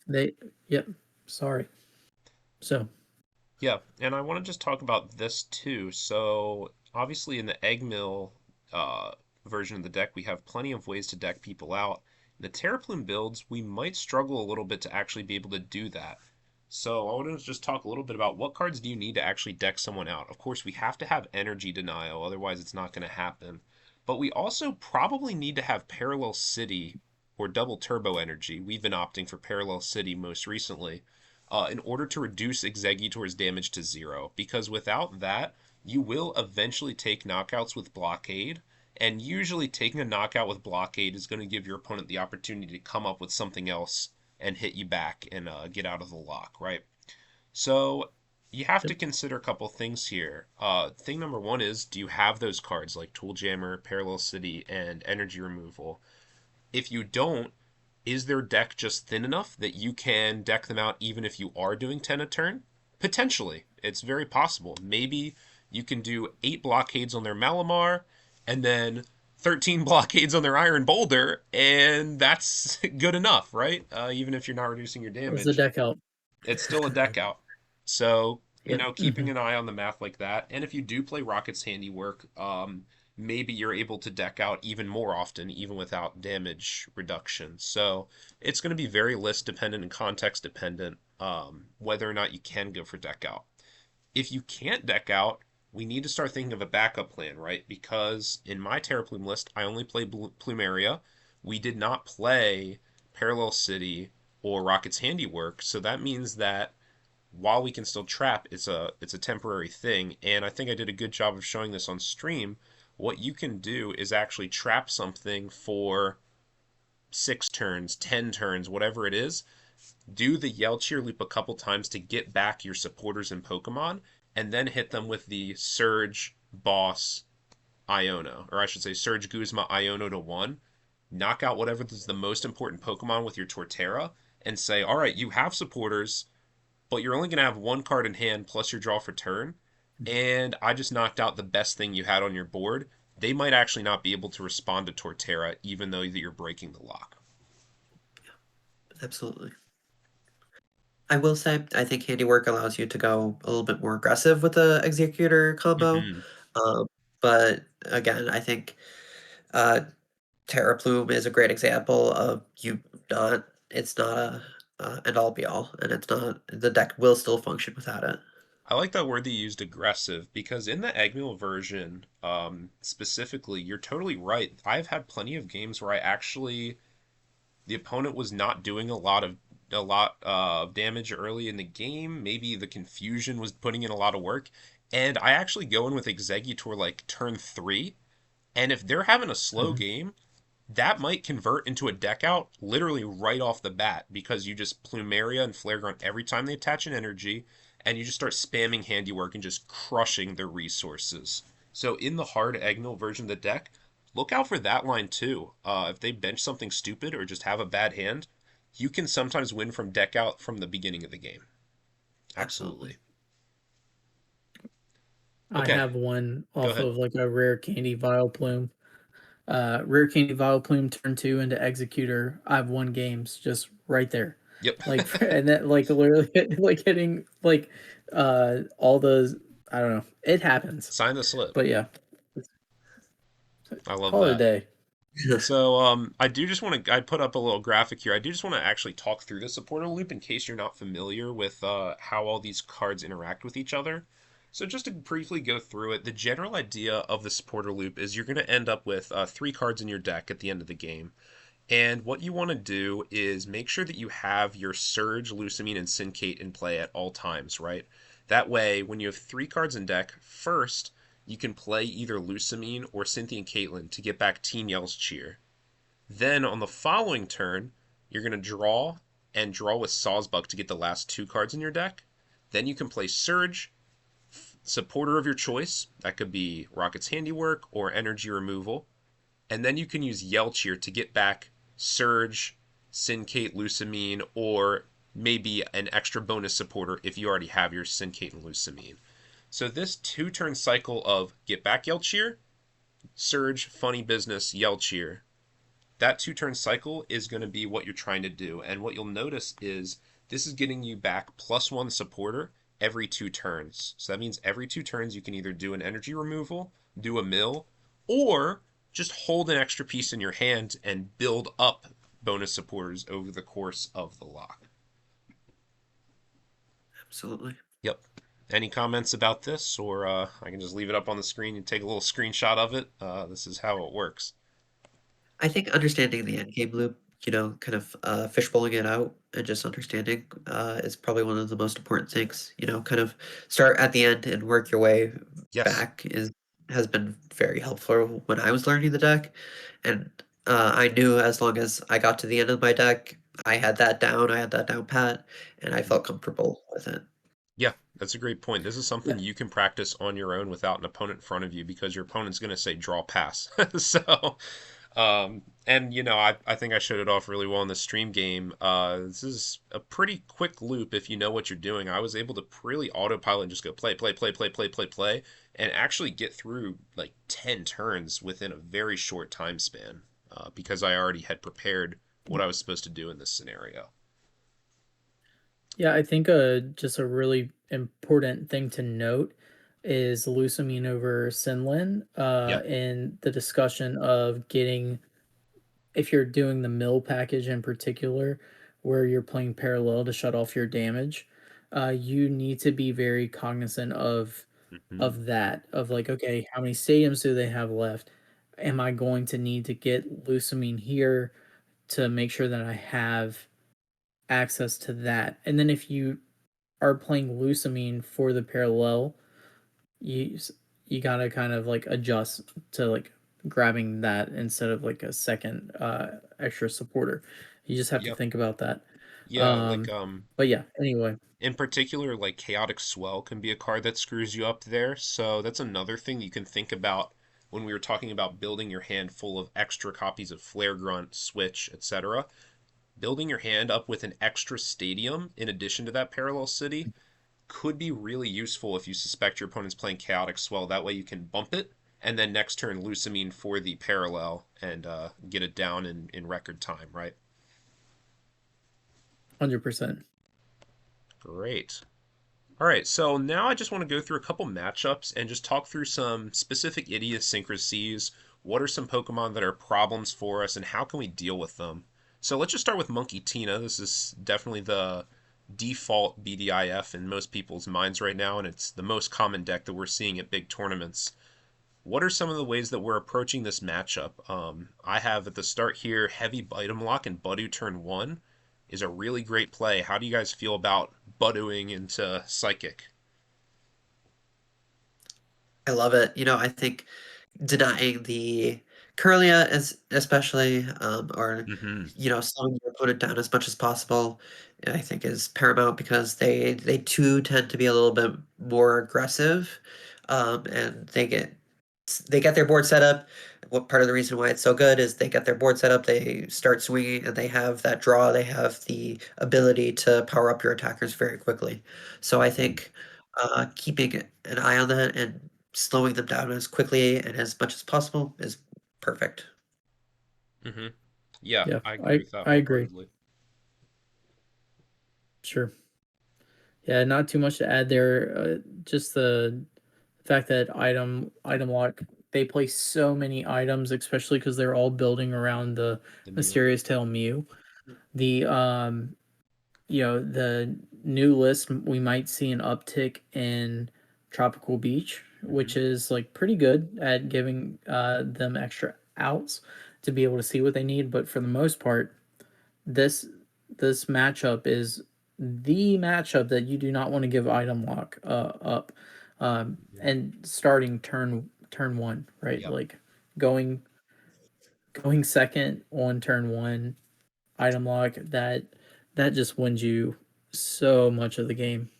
absolutely. It denies the Curlia, like you said, which is super important, and it also does turn off like Iron Boulder, for example. A lot of players are super giddy to like get their Iron Boulder down and punch, punch, punch if they're not really experienced into item lock. And if you can just maintain the item lock, that Iron Boulder is just about the worst Pokemon they could have on their side of the field. A great way to punish maybe less experienced players or someone with an unfortunate lead into this matchup. Um, Mhm. then I want to talk a little bit about our tool usage, right? We mentioned how important it is to committing your tools to the right Pokemon. And two of the most important tools in this matchup are the Stealthy Hood, which is going to prevent the Munkidori ping damage. It could potentially block a Wobbuffet if they do play Wobbuffet, even though that's a little less common. Where are we putting the Hood in this matchup? Do we put it on Vileplume or do we put it on Budu? What are some of the pros and cons of each? I think so some of the pros to Badoo is it denies the early kind of turns. You really want to be Badooing as much as possible in this matchup, partially because you want to deny the 30 damage being moved from Vileplume, Mm-hmm. especially without Parallel City, or you want to deny the 30 with Venomoth, especially with the Parallel City. You're doing that 30 damage really adds up, and if Mm-hmm. they can abuse that with Munkidori, suddenly it doesn't become a good thing for you. It becomes a kind of a bad thing. So I think, uh, Mhm. especially throwing the hood on Badoo, if you think you're gonna need that early game to deny that, and then I think if you're playing a longer game, that's when you put it on Vileplume. Um, Again, I think it's a little more of a argument for Acerola, but I think Mm-hmm. to be able to reset it, but I think it's obviously doable without it. Mm-hmm. Yeah, particularly on the Vileplume. Since Vileplume is 130 HP, that means that if you can get the hood on before it takes damage, they have no way to kill it with Blacephalon, either with Giratina ping or Munkidori ping plus Blacephalon or plus Blind Side. So if they do, for example, damage your Oddish already, that's probably a scenario where I would hesitate to actually commit the hood on the Vileplume. Or like you said, if they have Munkidori at the very beginning of the game, maybe I prioritize just hooding my Budu to make them work a little harder to remove it. I love all those thoughts. Yeah, that's a cape situation. If they happen to put like any damage on the bile plume, Mm-hmm. it's oftentimes like more beneficial to actually attach the cape there, so Yep. they don't get the kill on the Blacephalon turn. And then we do have another big factor here that we haven't really got a chance to talk about yet is growth energy. Yes. And the plus 20 is really, really relevant, even when we talk about going all in on a Torterra, the first Torterra versus the second Torterra. If you are able to shape it up in a way where, like, in this matchup in particular, the 210 HP Torterra is extremely problematic Mm-hmm. for Monkey Tina. And that also gives you, multiple turns to swing with the Torterra where you can afford to put the cape on the Vileplume. Same thing even Agreed. with the late game sweep. If you can't get on the first one, then if you can line it up on the second one, that is optimal. Um, Mm-hmm. and then again, we're just talking about getting above like that 120 threshold on the Vileplume. Um, there's even an argument to place the growth energy on the Vileplume Mm-hmm. to get it out of that shape. Look at how your opponent has set up any math, if anything, and just kind of go off of that. Mm-hmm. So Yeah, 100% agreed. I can't tell you how many times putting the growth energy on my Torterra saved me in our testing against Psychic and even at the 3K. Because Muscle Band Iron Boulder is such a staple in these lists, it's not that hard for them to hit 190 or even Boulder plus Monkey, Gallade plus Monkey. 190 is very mhm. doable for them in a way that 210 is definitely not doable for them. I was definitely Yep. pumping my fist when growth was revealed because it Yeah. fixes a lot of math.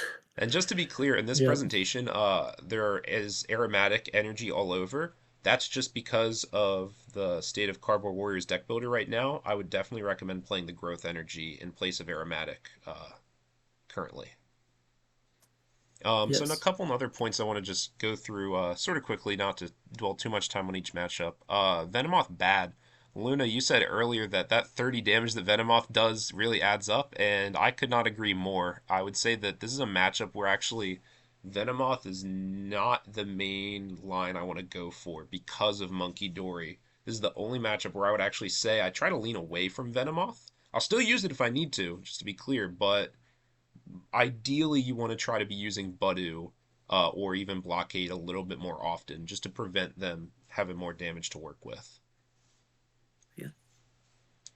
On that point too, underneath, I also mentioned KOing with bounce. This is another situation where you can consider actually taking some knockouts if you do have to put some Venomoth damage down.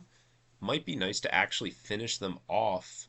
For example, if you do 30 damage into a Curlia or a Malamar, you can then follow that up with a Speedwing or a Bounce to actually take the knockout and prevent them from having damage built up to monkey over to you. Silent Lab also is a great way to prevent this. Plumeria to knock their dark energy is a great way to prevent this. If you can't tell, Munkidori is a big problem, and it's something that you're going to want to try to deal with as soon as possible or just not enable it as much as possible. Yeah. I mean, and we kind of talked about like the different parts, like where you want to avoid, like, just kind of going through the slide, like avoid the Blacephalon turn until like you're set up, and Mm-hmm. taking your time to cross over that three prize threshold. Yep. Silent Lab is so strong. Not that we were expecting a lot of Wobbuffet, but maybe moving forward we see more Wobbuffet. I still don't think it's like necessarily the best call, but they might, we might see Psychic decks start putting that in there and just having another out to say, hey, we're shutting this down. We're going to be able to grottle through this, um, Mm-hmm. and we will be able to get the stadium to stick in the long run. We Mm-hmm. do play more outs at recovering Silent Lab, so they lose their ability to be able to cycle the Giratinas over and over again. Um, so that is really cool. And the other big part on this slide is Shaman to Mm-hmm. prevent blind slide. So this can be a very crunchy matchup, and very frequently it can come down to one or two prize cards remaining on their side, Mm-hmm. and just having that shaman down to be able to block a blind side. because good players will use blindside regardless if it's on a not to or not. Like if the opportunity is there and they can, seize the day, then they'll do it. Um, the the silent lab while shutting off the shaman seems kind of like counterintuitive, but it's truly like there to prevent them from setting up the blindside KOs in the first place. Hmm. And then if we need to bump this silent lab and we've kind of got them to a place where none of that is a threat anymore, well then we just bump the silent lab and our shaman's live. Hmm. Um, and then kind of like the last point is the Gallade. Gallade is very problematic for being able to maneuver around the Torterra Vileplume swinging. Hmm. And so a lot of times whenever you see that coming into play, Gallade is a fantastic trap target for Executor. And it's also a gust target. Like that's one of the main gust targets in Hmm. this matchup. If I see Curlia hit the board, I'm going to want to take it out way sooner than later. So Hmm. Yeah, Gallade is so powerful for disrupting your Torterra sweep because it can get Hex Maniac on demand, it can get Raihan on demand, it can get Tulip on demand. That's a really big problem too. You may have spent all of your work KOing all their attackers and you think you're great. They evolve into Gallade and they play Tulip and they get back all the energy, all the attackers, they Zatu, and you feel like all of your progress was just undone. So being able to have Executor in the list to actually punish the Gallade is super important. A big part of my concept when it comes to this matchup is just assuming the Gallade will come down, assuming that my Torterra will go down, and being comfortable with that fact, because then I can pivot into the Executor line and blockade, blockade, blockade, blockade, get everything back, and then when I'm ready, I can do Surge, Guzma, Iono, and knock out the Gallade and go back to square one, basically. If they evolve into Glade, that means that they lost their Curlia. That means they lost their draw engine, and now Executor is significantly more potent. Yeah, absolutely. Great. And then maybe do we want to talk a little bit about that Blacephalon turn dealio? We talked about ways to keep your Vileplume safe and boost up the HP. Another thing to talk about is like, do you want to go to the three prize turn? I think a very common line in this matchup is taking two knockouts and then, like you said, maybe just getting out of there with Mallow and Lana, or letting your Torterra die and pivoting to an Executor strategy after that. I don't know if you guys agree or disagree with that analysis. No, I agree. I think being able to avoid being very cognizant of the three prize turn. I think playing traditional egg, um, I have definitely established egg lock on the prize turn, which Mm-hmm. felt very sketchy Yeah. even to begin with, but like I was able to pull it out because I just had like the upper hand in that. But Mm-hmm. understanding your opponent's outs to enabling the three prize turn when they Mm-hmm. can is very important, I think, and in Yeah. avoiding that and knowing whether you want to give your opponent uh, availability to that uh, Mm-hmm. is Yeah, like good. gusting and KOing the Blacephalon on going into the three prize turn is always great. Of course, with Gallade, if Gallade is active, maybe you have to think twice about that because they can just tulip it all back. Yeah. Um, but it just depends on what your opponent's got established, how you want to navigate it. But what you don't want to do is just keep swinging without a game plan in mind. You have to recognize that the psychic player gets more powerful the closer you get to three prize cards. hmm well, another thing that they like to do is gust something and then just Bullcephal on you over and over and over again. Yeah. So, part of the preparation, if you are moving forward with the Torterra line, is just trying to, like, deck thin, number one, Mm-hmm. because Psychic traditionally plays 3 to 5 hand disruption cards. Mm-hmm. And so you want to be able to kind of like stabilize as much as possible. And maybe that looks like, you know, we talk about gloom. Maybe that looks like looking at gloom and being like, okay, well, we know what's in their hand. and then you can just like move forward with it. Is Hmm. Tulip down, like you were just saying? Okay, it's down. Let's gust and knock out that Blacephalon.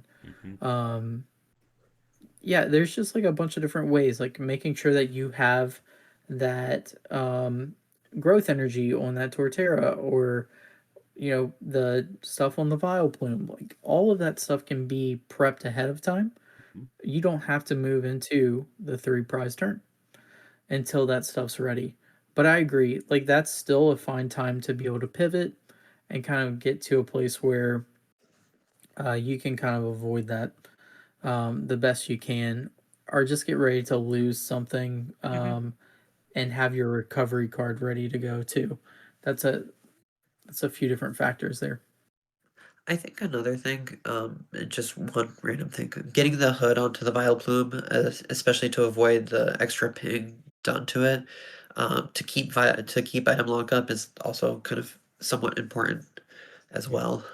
Just to is if you're going into the Blacephalon turn, keeping and you need to keep your Vileplume alive, uh, finding ways to avoid the Giratina or the Munkidori is Hmm. important. Yeah, the main thing is just like don't get trapped on that turn, right? If you go in willy-nilly and they boss up your Vileplume and actually Blacephalon around it or something, that's a game-losing line right there. So don't get scammed. Make sure that you have your answers in hand because they can't boss and hand disrupt you in the same turn. Yeah. Okay, so let's talk about some other psychic variants here. A lot of the points are going to be the same, so we won't need to take quite as long. How does the situation change with Dust Noir? Now, Munkidori is out, but Blacephalon's still probably in, and now we have these two new Pokemon, Dust Noir and Wobbuffet, to deal with. Maybe we can start just Uh, by talking with like Wobbuffet. What are we doing against like a Wobbuffet lead in the active? What's your thought process there? Yeah, I actually have a little bit of experience playing against Wobbuffet. I lost my top. I ended up losing my top 8 matchup to a psychic with a Wobbuffet in it. Mm-hmm. It was against my good friend. I told them to put Wobbuffet in it, and they paid off. But I think Hood helps a ton. Yep. I find myself going Hood on the Grotle to be able to like, at least get set up. I think, especially under Frillish item lock, or just any item lock or ability lock, as long as you're getting your board set up, you can still dish out the item lock, and oftentimes you're going to win the item lock war because your deck is built for it. Mm-hmm. So. I do believe Hood on or Grotle is important, but also if you can get set up without it, Hood on the Vileplume is probably even more important. Yeah, definitely. Vileplume having that 130 HP, you don't want to be put in a position where they can Dust Snore your Vileplume middle of the turn, and then they get back all their items, and you're like, oh dear God. That's a line that you're probably unlikely to win afterwards, especially if they can knock out two Pokemon at once. Hood on Grottle is definitely not bad. It also does prevent them from doing Dusknoir plus swing and kill your Torterra. So if you need to, you can Hood your Grottle 100%. And this is a scenario where if you do play Sorola, maybe you feel a little better about that play for sure. But yeah, Hood on Vileplume is going to be pretty important. If you're not putting Hood on Vileplume, you probably got to get that growth energy or that cape on Vileplume at least. You can't be getting Dusknoir. Hmm. Uh, Yeah, I do think that the oh, go ahead, Luna. oh no, I think it especially we'll get into a little bit more, but I just want to say that I agree, and I think at the end of the day, the Vileplume, keep the Vileplume alive, especially in this matchup, is important. Yeah, their win con is like being able to like dust snore your Vileplume and then hit like blower and all that stuff. So I actually do value the cape on this matchup in particular on the Vileplume because Mm-hmm. it makes it to where they can't just like go like Wobbuffet promote, do what they want to do, You and Hood then on the Vileplume to prevent pivot. the Wobbuffet, you Yeah, mean? yeah. Yes. Mm-hmm. Yeah, yeah, Mm-hmm. exactly. I mean, because like you do have like Silent Lab as like a soft counter to that, but it is just a stadium, so they can bump it. Um I've found that whenever we added the lab in the hood, it made Wobbuffet feel so much easier. to deal with. Um, and this is also a side note on the matchup. If you are going against a Wobbuffet and you don't say like you have more of a dead hand, but you have like a Pokemon search, um, this is a spot where Radar Eyes is pretty good, and this is Mm-hmm. also a spot where the Deerling's attack is really good to kind of like set up through it. A lot of time, Wobbuffet, if Wobbuffet's in the active spot, they're probably not doing much. I mean, they can start putting pressure, and even muscle band with Wob is kind of annoying.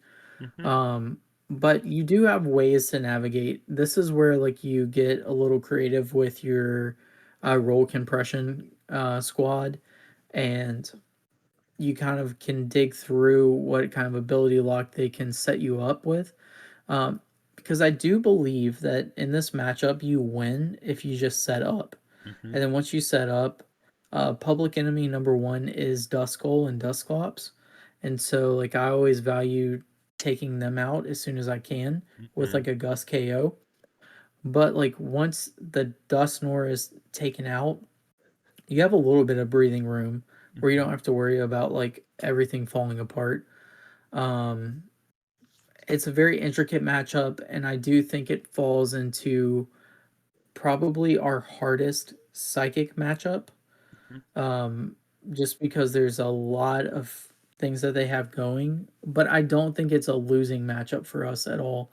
It's probably even if I had to be honest. Maybe we could say it would be favorable for us, but if we had a slower start and things didn't go our way, then that's where it gets like a little bit can be a little bit thicker for us. So Mm-hmm. um it's kind of like my general take on like Hood and like where how we navigate that.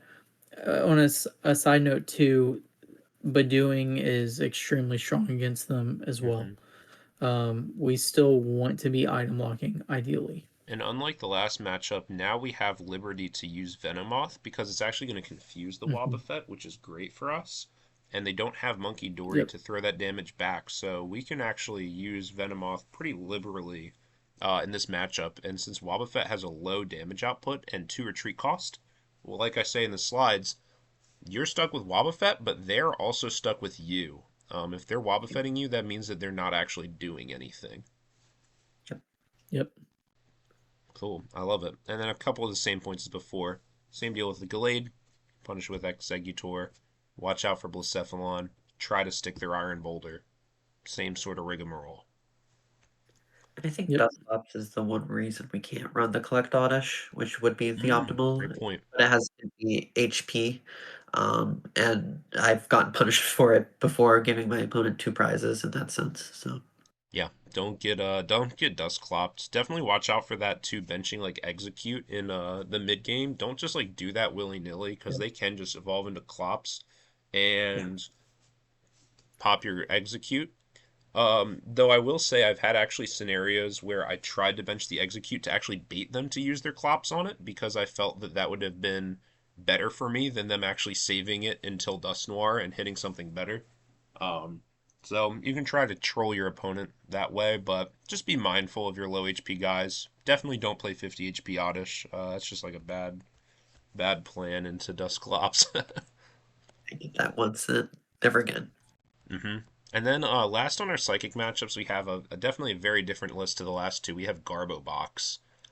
So once again, they've got this ability lock thing going on. And once again, we're going to want to try to item lock them as hard as possible, right? They have high HP Pokemon all over the place. So if you're item locking them, they're going to have very low mobility, especially if we're using Venomoth to keep up the confusion pressure. Now, one of the main things we have to think about this matchup is how are we dealing with Garbodor, right? Garbodor is going to not only turn off our setup like Grotle, but it's also going to turn off our Vileplume. So, what are you guys thinking about our Stealthy Hood usage here? Do you want to put it on Vileplume or Grotle? Are we trying to like KO Garbodor or like trap it? What are some of the thoughts you guys have on how to deal with this Pokemon?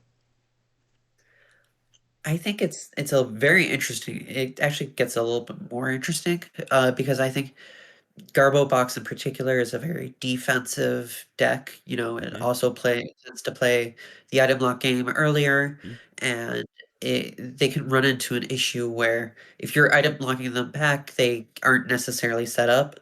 And so I think I value putting the hood on the Grodel to be able to set up, to Hmm. be able to avoid the Garbodor, um, and as long as I get set up, and it's a deck where I can really take advantage of their slower setup Hmm. and sweep with Forterra. Hmm. Compared to that, I think if I feel like I can get set up, through Venonat, Deerling, or other means, Hmm. it's going on the Vileplume Mhm. just because that item block is good. But Hmm. their item block is not as effective. We're going to win in the longer term, and if they aren't prioritizing their own setup, then Hood on Grottle is perfectly fine. Hmm. Yeah, I think that this matchup is like one where you do want to put it on the Grottle I so you agree. can start setting up as far as the hood goes. Because I feel like once you set up, this matchup just feels so easy. Hmm. Like you Gus KO the Garb, it's gone. And then you can kind of prevent it from ever really coming into play. Same thing with other psychic decks too that you have to acknowledge is that they do play an absurd amount of hand disruption. Hmm. But luckily, especially in this version, dude, they're gonna brick out. Like Hmm. they Big time. they brick out so hard uh from their own hand disruption. Like I love playing against Garbodor. Yep. But they're going to get the Garbodor turn 2 most times. I feel like you can bank on the fact that they're gonna get Garb turn 2, Hmm. ability lock. But it's not a big thing, and they have item lock, like what was mentioned before, but we are not really hurt by item lock, Hmm. in the long run, and I just feel like this is like an easy mode, matchup Hmm. where it's like, okay, we just set up, we use the hood, get going. Now there is a element to um with the eggmill version where you can trap the Garbodor, leave the hood on it, or not the hood, sorry.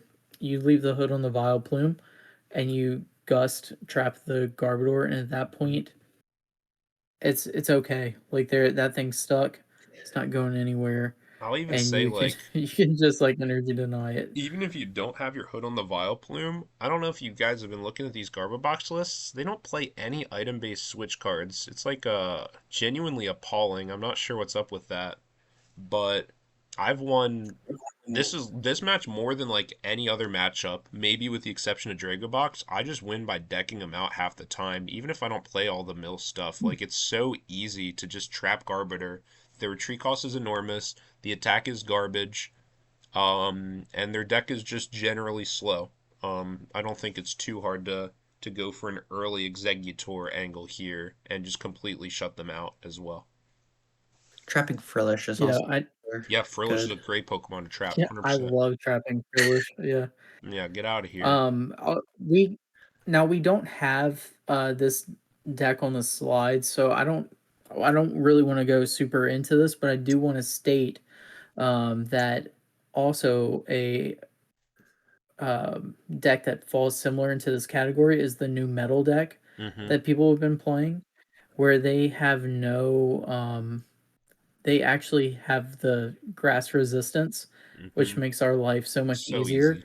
and they have so many big bench sitters. Mm-hmm. It's like you just sit there and they go wide. If they don't, they lose. Like they Mm-hmm. actually have to do it.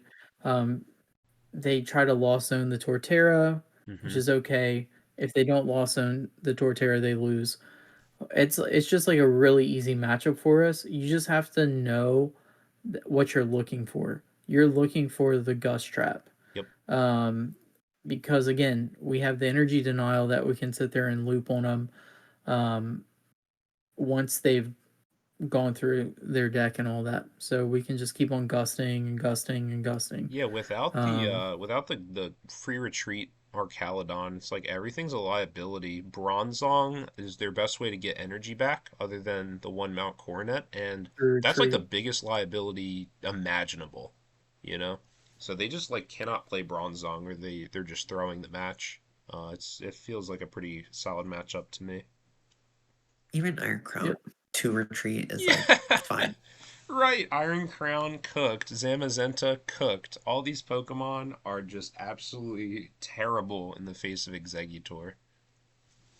The little Yeah, engine that Revivroom could cooked. You just can't and play goes. any Yeah. Pokemon in that matchup unless you're like energizing it all immediately.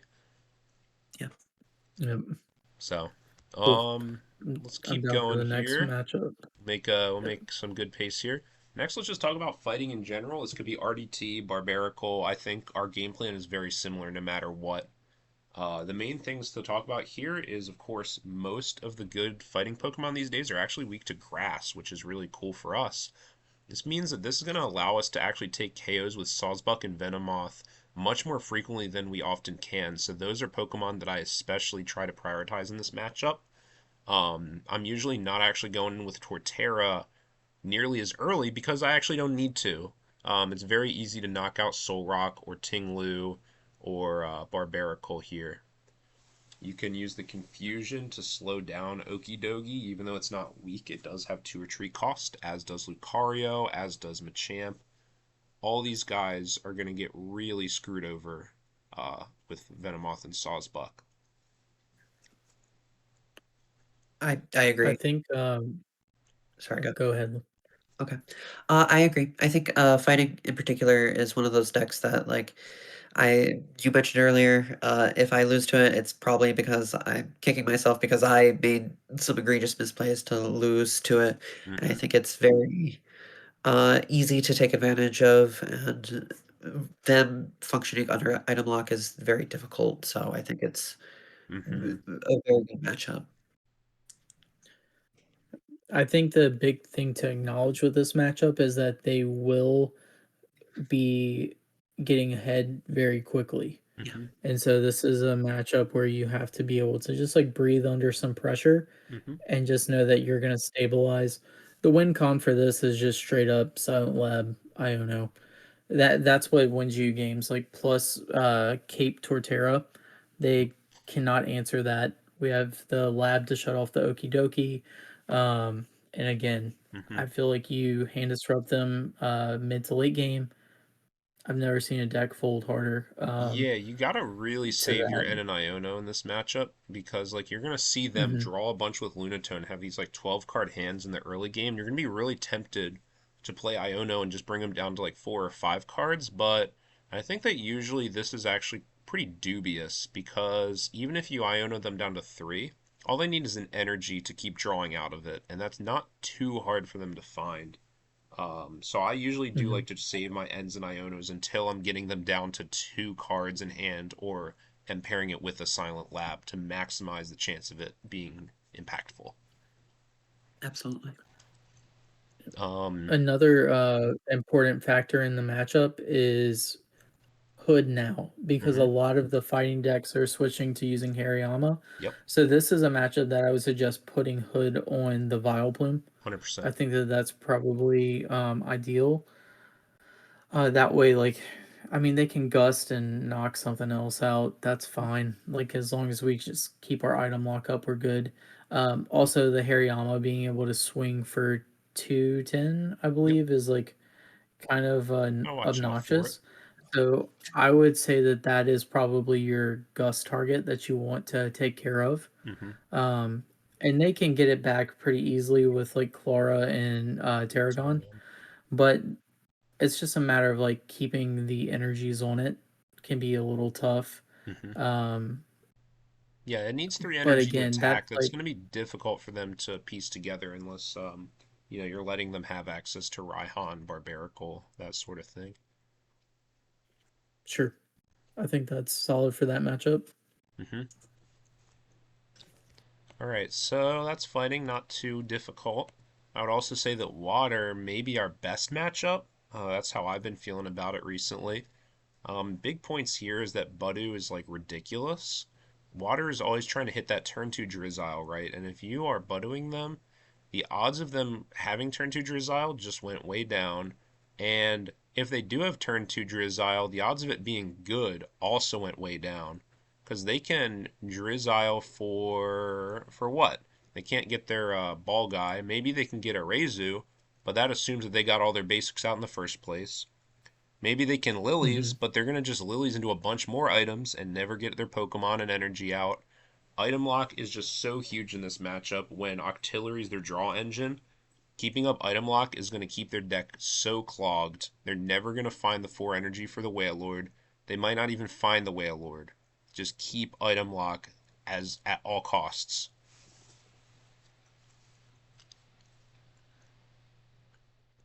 I I think think it's that's pretty much all Yeah, there I is to think say about it, yeah, right? yeah, that's not being able to function under item lock um, or not built for it. some small optimizations you can it's think def about in this matchup. I think this is like the only matchup where I would ever consider caping Budu. And just to be clear, caping Budu is like bad. It's not something I've ever had to do, actually. I think I've caped Budu legitimately 0 times in my life. But if there ever was a world where you wanted to cape Budu because you're cheeky like that, using it to try to survive like a little Palafin 30 or like a Sobble 30, all right, sure, that's cool, that's fine. But on the whole, I think you just want to make sure that you're prioritizing getting the Venomoth down. So if they do doink your Budu, you just come up with Venomoth, and they're gonna have actually a really hard time killing Venomoth. They don't play Pokemon that can attack cheaply most of the time. Inteleon's a stage 2, so that's gonna be really hard for them to get into. Most of their other Pokemon, like Wishy-Washy, take a lot of energy, which is gonna be hard for them to find. So you're usually pretty safe if you can just get your Venomoth going. And then after that, KO their Frostmoth, their energy acceleration, if they haven't gotten energy down. If they have gotten energy down, just kill whatever has the energy, and they're going to be unlikely to respond effectively. Additionally, I yeah, know I've been talking a lot on this. Feel free to interrupt me, guys. But Cape on Torterra is not too relevant in this matchup because they only have one thing that's really threatening the Torterra, and that's the Wailord.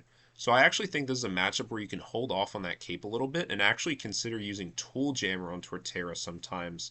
This is going to prevent them from being able to promote something, attach all their Frostmoth energy to on the bench, and then pivot out, or use the tool jammer on Torterra to actually turn off the luxurious cape and make sure that you're taking the knockouts as well.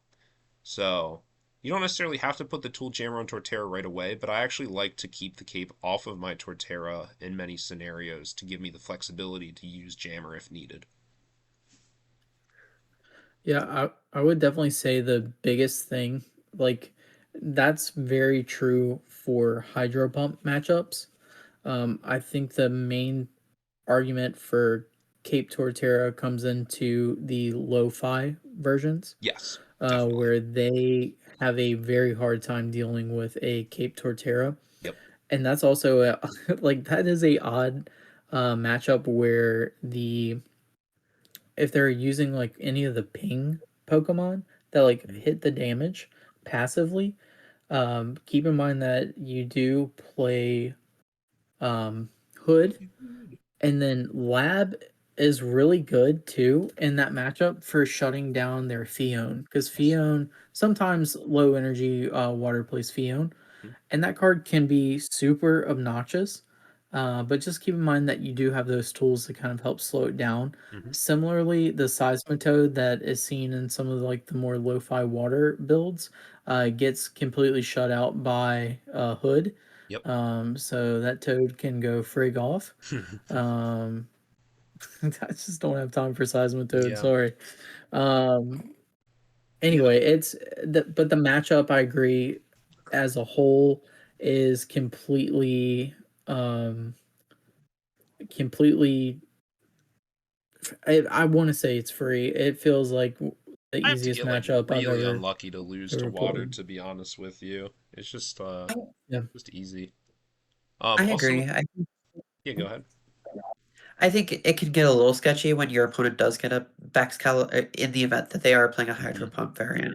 When they do get a Bax Caliber out, it can get a Hmm. little like dicey. But Yep. I think as long as you deal with the Bax Caliber and deal with the threat that they might have built up, I think you're cruising.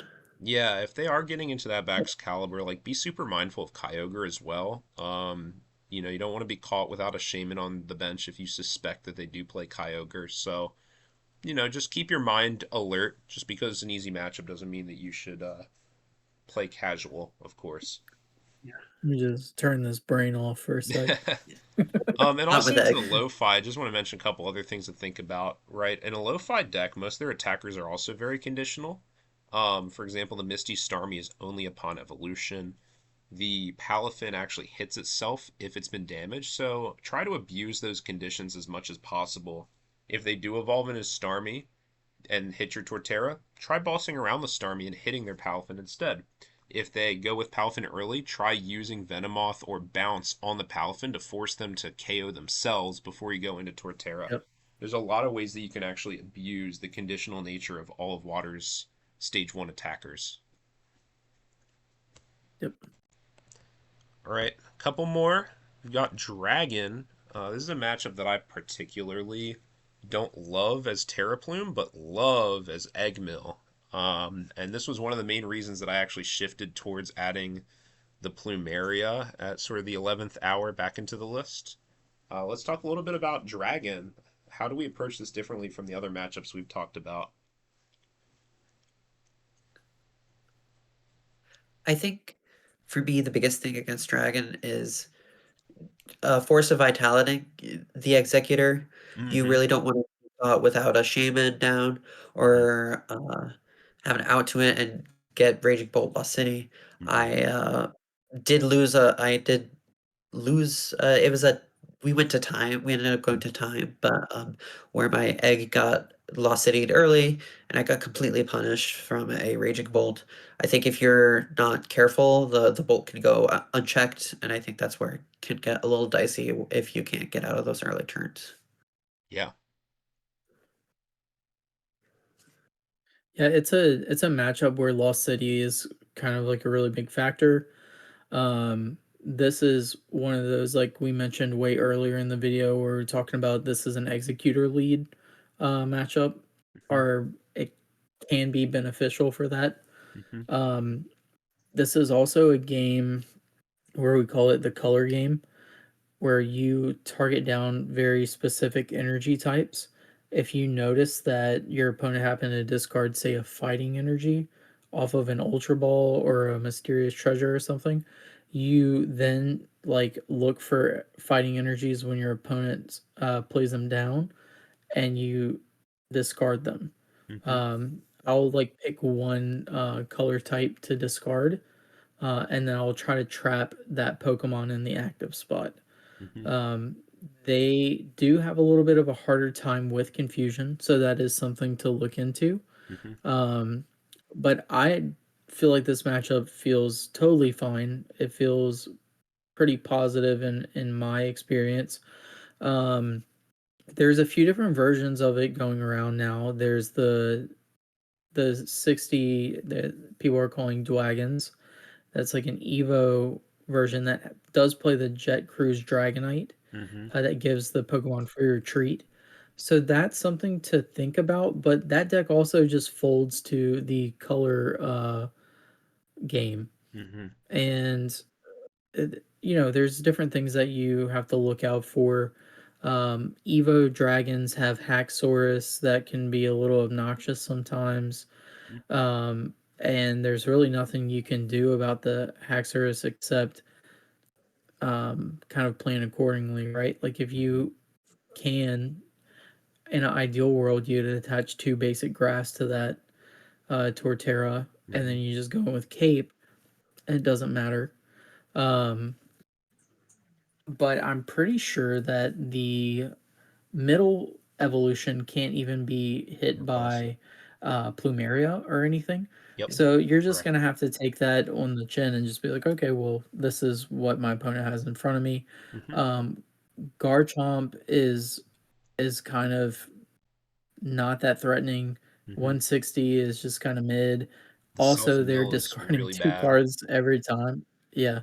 So, I also think Garchomp in general is a trash Pokemon, and I don't think it's or a card, it's okay as a Pokemon, but, like, um, my favorite thing to do to Garchomp players is, like, Gus around the Garchomp after they come up in Sonic Slip, Hmm. and just make them mill 4 cards and not do anything, so, Hmm.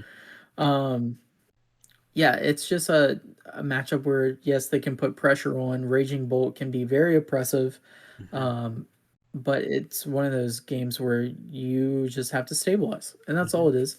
Um, I think the matchup's pretty straightforward outside of that. Like, you just look out for those weird, like, other dragons, right? Like, even the Ultra Necrozma can be weird with discarding energies. Like, you have to Hmm. look out for that.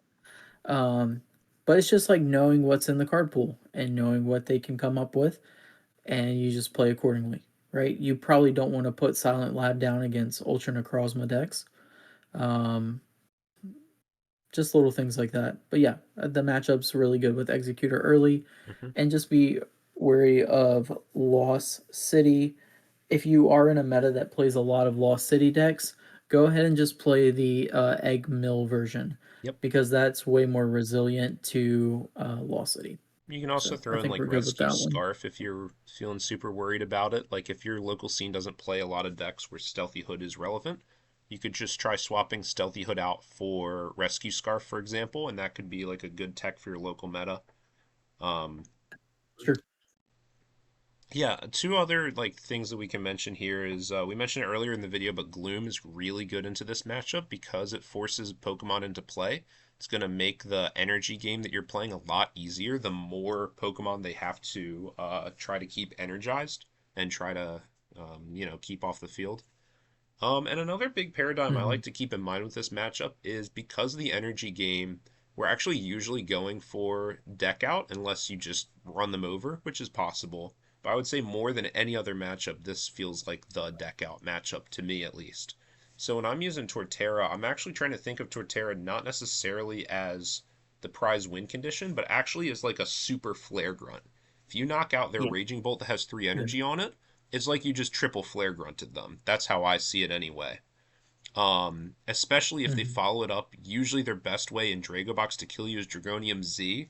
They just lost another 3 energy.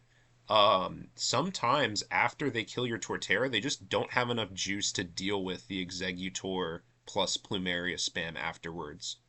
So it's just a different mindset you want to approach this matchup compared to the average matchup. Mhm.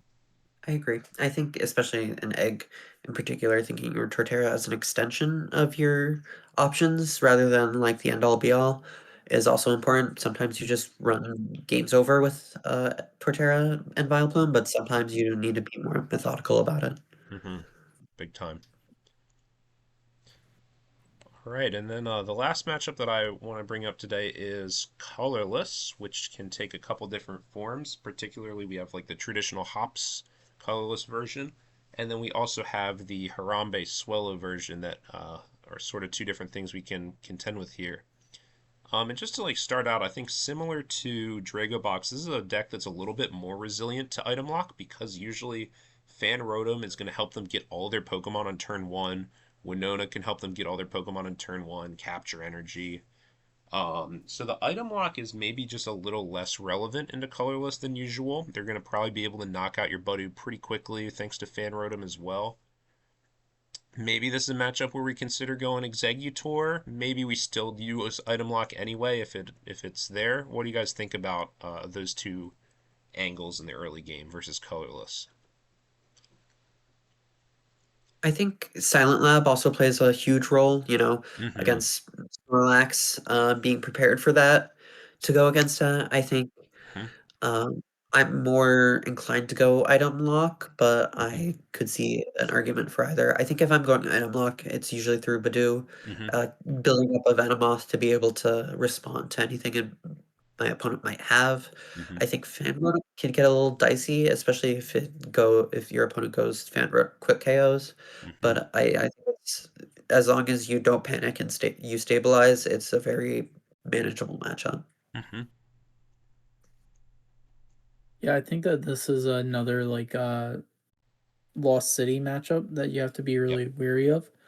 Um, this matchup kind of feels like you can win from all kind of angles. Hmm. I low key even feel like out of any other matchup, I have to be the most creative in my win con with this deck Hmm. or in this matchup, where it's like I don't have a set in stone. This is what I'm trying to do every time. It's like you can easily just sweep with Torterra. I've Hmm. won so many games with sweeping with Torterra Especially against if parallel colorless. cities in there. Um, Yeah. yep, Venomoth. I've won some games. Venomoth's great. Even with the execute version, or sorry, not execute, the mill version of just sticking with my item lockers and just like recycling them and denying energy, where I haven't even needed to go into like a blockade or even Hmm. vile plume, but like kind of like leaned into that. And that's even true if you're like running something like Versus Seeker, that could be really helpful. Hmm. Um Hood is very important in this matchup too with double. Hmm. Especially they'll go like double Lost City away Vile Plume. That's always kind of obnoxious. But yeah, so like if you can rock that, then that's really good. I agree with the slides. If you're running parallel, especially with the mill version, it makes it a lot easier to sweep them. Hmm. Um, I think the Harambe matchup is a little bit easier Hmm. than the turbo one, just because like the energies, like you lose so much energies off of the triples, Hmm. and with them having to discard, and they also are way more situational with their damage. Hmm. Regular Snorlax can be a little obnoxious, Can't but confuse yeah, it most of Silent the time. Lab, yeah, Silent Lab plus Confusion works. Hmm. Um, but yeah, they're just a stadium bump away. Um, But again, this is like one of those matchups where it feels like you can just flat out probably win more games with Torterra, but like you're looking for those moments where you can trap something. But yeah, Hmm. if I'm playing this, I'm probably trying to go like Iono Silent Lab, like sweep if I can. Hmm. Yeah, I think it's definitely a creative matchup, like you said. If they lost City or Pokemon, you're gonna have to play a little differently. They have a lot of very conditional attackers, so depending on what attackers they choose to go with, you're gonna have to play a little differently. Um, but Hmm. as long as you go in prepared to deal with stuff, like don't just slam Torterra too fast and then get in a position where Cramorant like sort of takes you out. Um, Hmm. make sure that you're prepared to deal with your Torterra getting knocked out. One thing that I mentioned on the slides here is this is another scenario where Tool Jammer could be good on Torterra in some scenarios. It does turn off the Hop's Yeah. Choice Band if they're relying on that a little too much. It's going to force them to attach to Hop's Cramorant, which is great. It is also going to prevent them from retreating around. They love to put Air Balloon on their Bibarel and promote it and retreat it, and they're going to really struggle to have mobility if you hit them with like Parallel City and then Tool Jammer Torterra. They're going to really struggle to actually get their next attacker up unless they're keeping attackers and getting rid of their draw engine. Just puts them in a bad spot. Yeah. So, 100%. mm-hmm, very interesting matchup. So, we're not going to go over every single type today. Most of the other types do follow similar play patterns to the ones above. So, our conclusion here is the best way to learn the deck is not just to listen to us, but of course, get out there and get your practice in. I think I won't speak for everybody in the call, but I personally do think that Eggmill or TerraPlume is the best deck in format. And you guys may agree or disagree, but it's certainly super strong, but certainly very difficult. I would not consider myself like a pro player by any stretch of the imagination, and I think that's the only reason why TerraPlume isn't just shutting down every 3K, is because of my own misplays. At the last 3K, I lost 3 matches, and all 3 of them I can say without a doubt were because I played wrong. There's no question in my mind that if I played correctly, I would have gone undefeated. So that means you need to go into your practice intentionally. Don't just play games. Play games and think about what you're doing. Some of the tips I have used personally to try to improve is recording your matches. We do a lot of webcam games in the Turbo Blaze Discord and the Cardboard Warriors Discord. So get in those webcam tournaments, and if you're lucky enough to get on stream, watch back your stream games. Record your own games and watch them back, and be critical to yourself, not just on important turns, but should I have done Nest Ball for this Pokemon? Should I have attached this energy this turn? Those little micro decisions really do add up when it comes to TerraPlume. Um, Second bullet point is this a big thing we at Team Turbo Blaze believe in is playing games against your friends with open hands and lots of takebacks allowed. In a real tournament environment, you're going to be locked in. You have to commit to your plays, but in practice, I think it's actually more useful to be able to look at your opponent's hand and recognize what sorts of hands opponents' decks usually have when you're item locking them the whole time. I think if you don't play open hand, you might get the impression that, oh, I'm really scared that this psychic player might have the god combo in their hand, and then you play open hand and realize that their hand is 5 items and an energy, and actually you're not in any danger at all. So I think playing open-handed and allowing you to undo your mistakes and discuss with your opponent the best lines is really helpful. And the last thing I would say is practice specific matchups. When in my prep for the 3K, I know I spent a lot of time just like, all right, today I'm just going to grind out the Monkey Tina matchup. I just want to play it like 5 times in a row. And this game, I'm going to try this line. I'm going to just try to see what happens if I go for early Executor. Throw something at the wall, and maybe I just lose, and now I know I can rule out that line. Maybe in the next game I say, all right, I'm going to really focus down on always bossing the Blacephalon instead of maybe the Gallade. Is that good? Maybe it is, maybe it's not. So go into your games with like a clear idea that you want to play test. Don't just play games just to play games. Always have a point behind your practice, in my opinion. How do you guys feel about Mhm. preparation with TerraPlume and Eggmill? What do you guys do to prepare? What tips do you have Uh, for the audience? I think you said a lot of good ones. Especially when I was first learning the deck, understanding the lines. Did a lot of games against myself where Mm-hmm. I played both ends of the matchup, helped me understand all of the ins and outs of it, kind of got down my own personal understanding of the deck, and before I worked on questions or like some stuff that might seem like obvious or others. But I think self practice is also a good one, even if like you don't have anybody to like play. Like you play against your own person, so playing against yourself is always a valid option. Mm-hmm. But I also think playing against people is also important. Yeah, I love self-play. I think that's a Yeah. really underrated thing in the GLC community. Like if you hear top players talk about their tournament prep, they will talk about how often they goldfish and play entire games just against themselves, the same matchup over and over and over. Dragapult versus Gardevoir, Dragapult versus Gardevoir. This is something the pros players do that I think casuals don't necessarily think about because they just never did think about it. So that's a great suggestion. Yeah, I think setting up, like even talking about playing against yourself in scenarios, setting up very specific moments that you're struggling with, Hmm. and just like, hey, what happens if I try playing Arvin right here for a tool jammer and getting this? Or like, you literally play Guzma and on it, if you're struggling with opening turns, okay, what happens when I Guzma for this and this instead of this and this? And just do it over and over and over again so you really start to understand the lines. And if you're playing, I do this all the time with all the Turbo Blaze decks. Like, I am just in my room playing solitaire for like 90% of the deck's like lifetime, or Hmm. like before I even bring it to the team or Hmm. something. Like, I'm trying to like understand, like, hey, what, like, is this cool? Like, is this like actually, this is cool in theory, but like how can I get it to be as consistent as possible?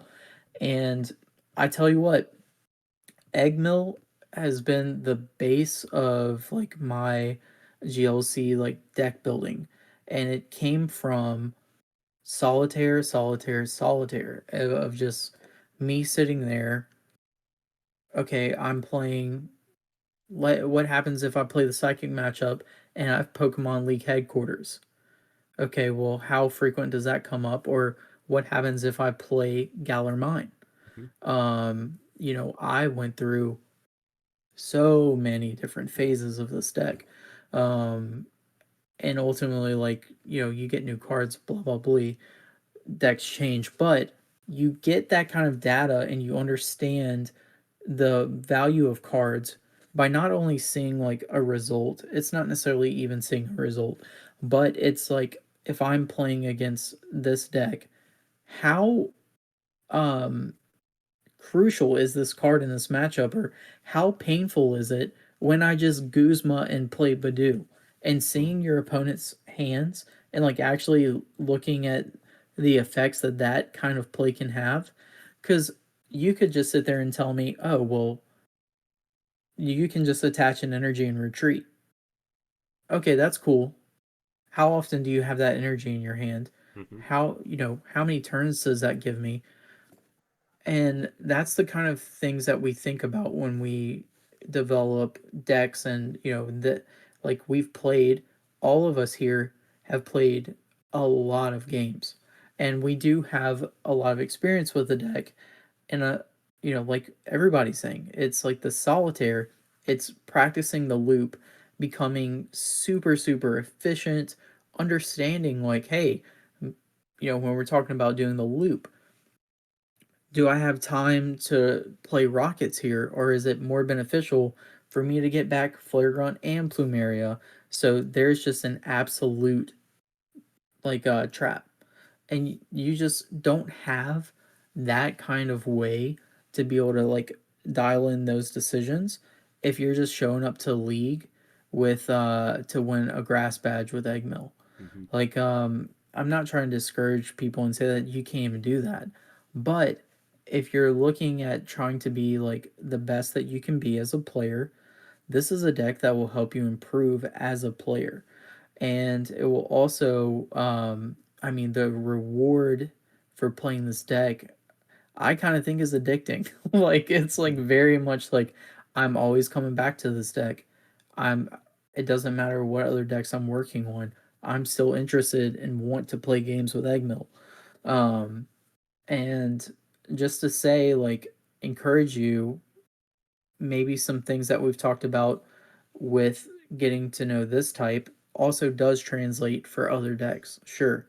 But I think that this is a deck that can specifically help you grow in an understanding of a full game state, resource management, prize mapping, um, literally board setups, like patience. Like there's just like all kind of elements that I really value with this deck, and I value being able to learn that. And solitaire is huge.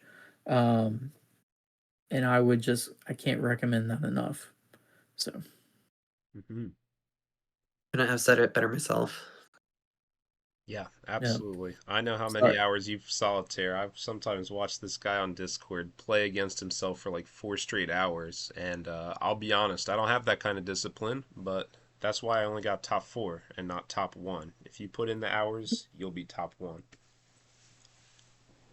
Yeah, and I also want to take this time to just thank both of you and thank other people in the community for believing in the deck and putting the time and effort and just the words of encouragement. And it's been unreal from like a journey of building this deck to like getting like a lot of hate for this deck. And Hmm.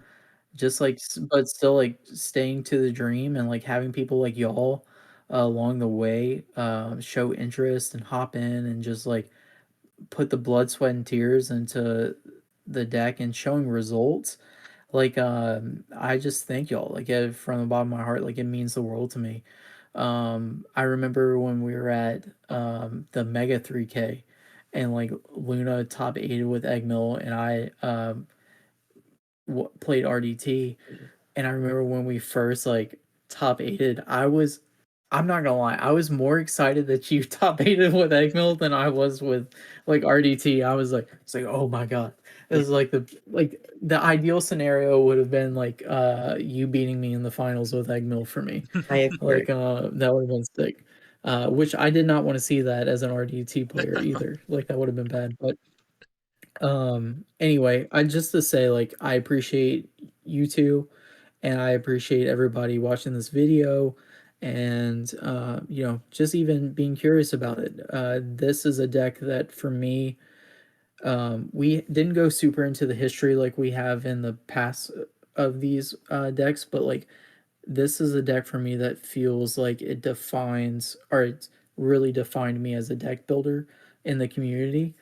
And it's because of the solitaire that we're suggesting for you to learn it.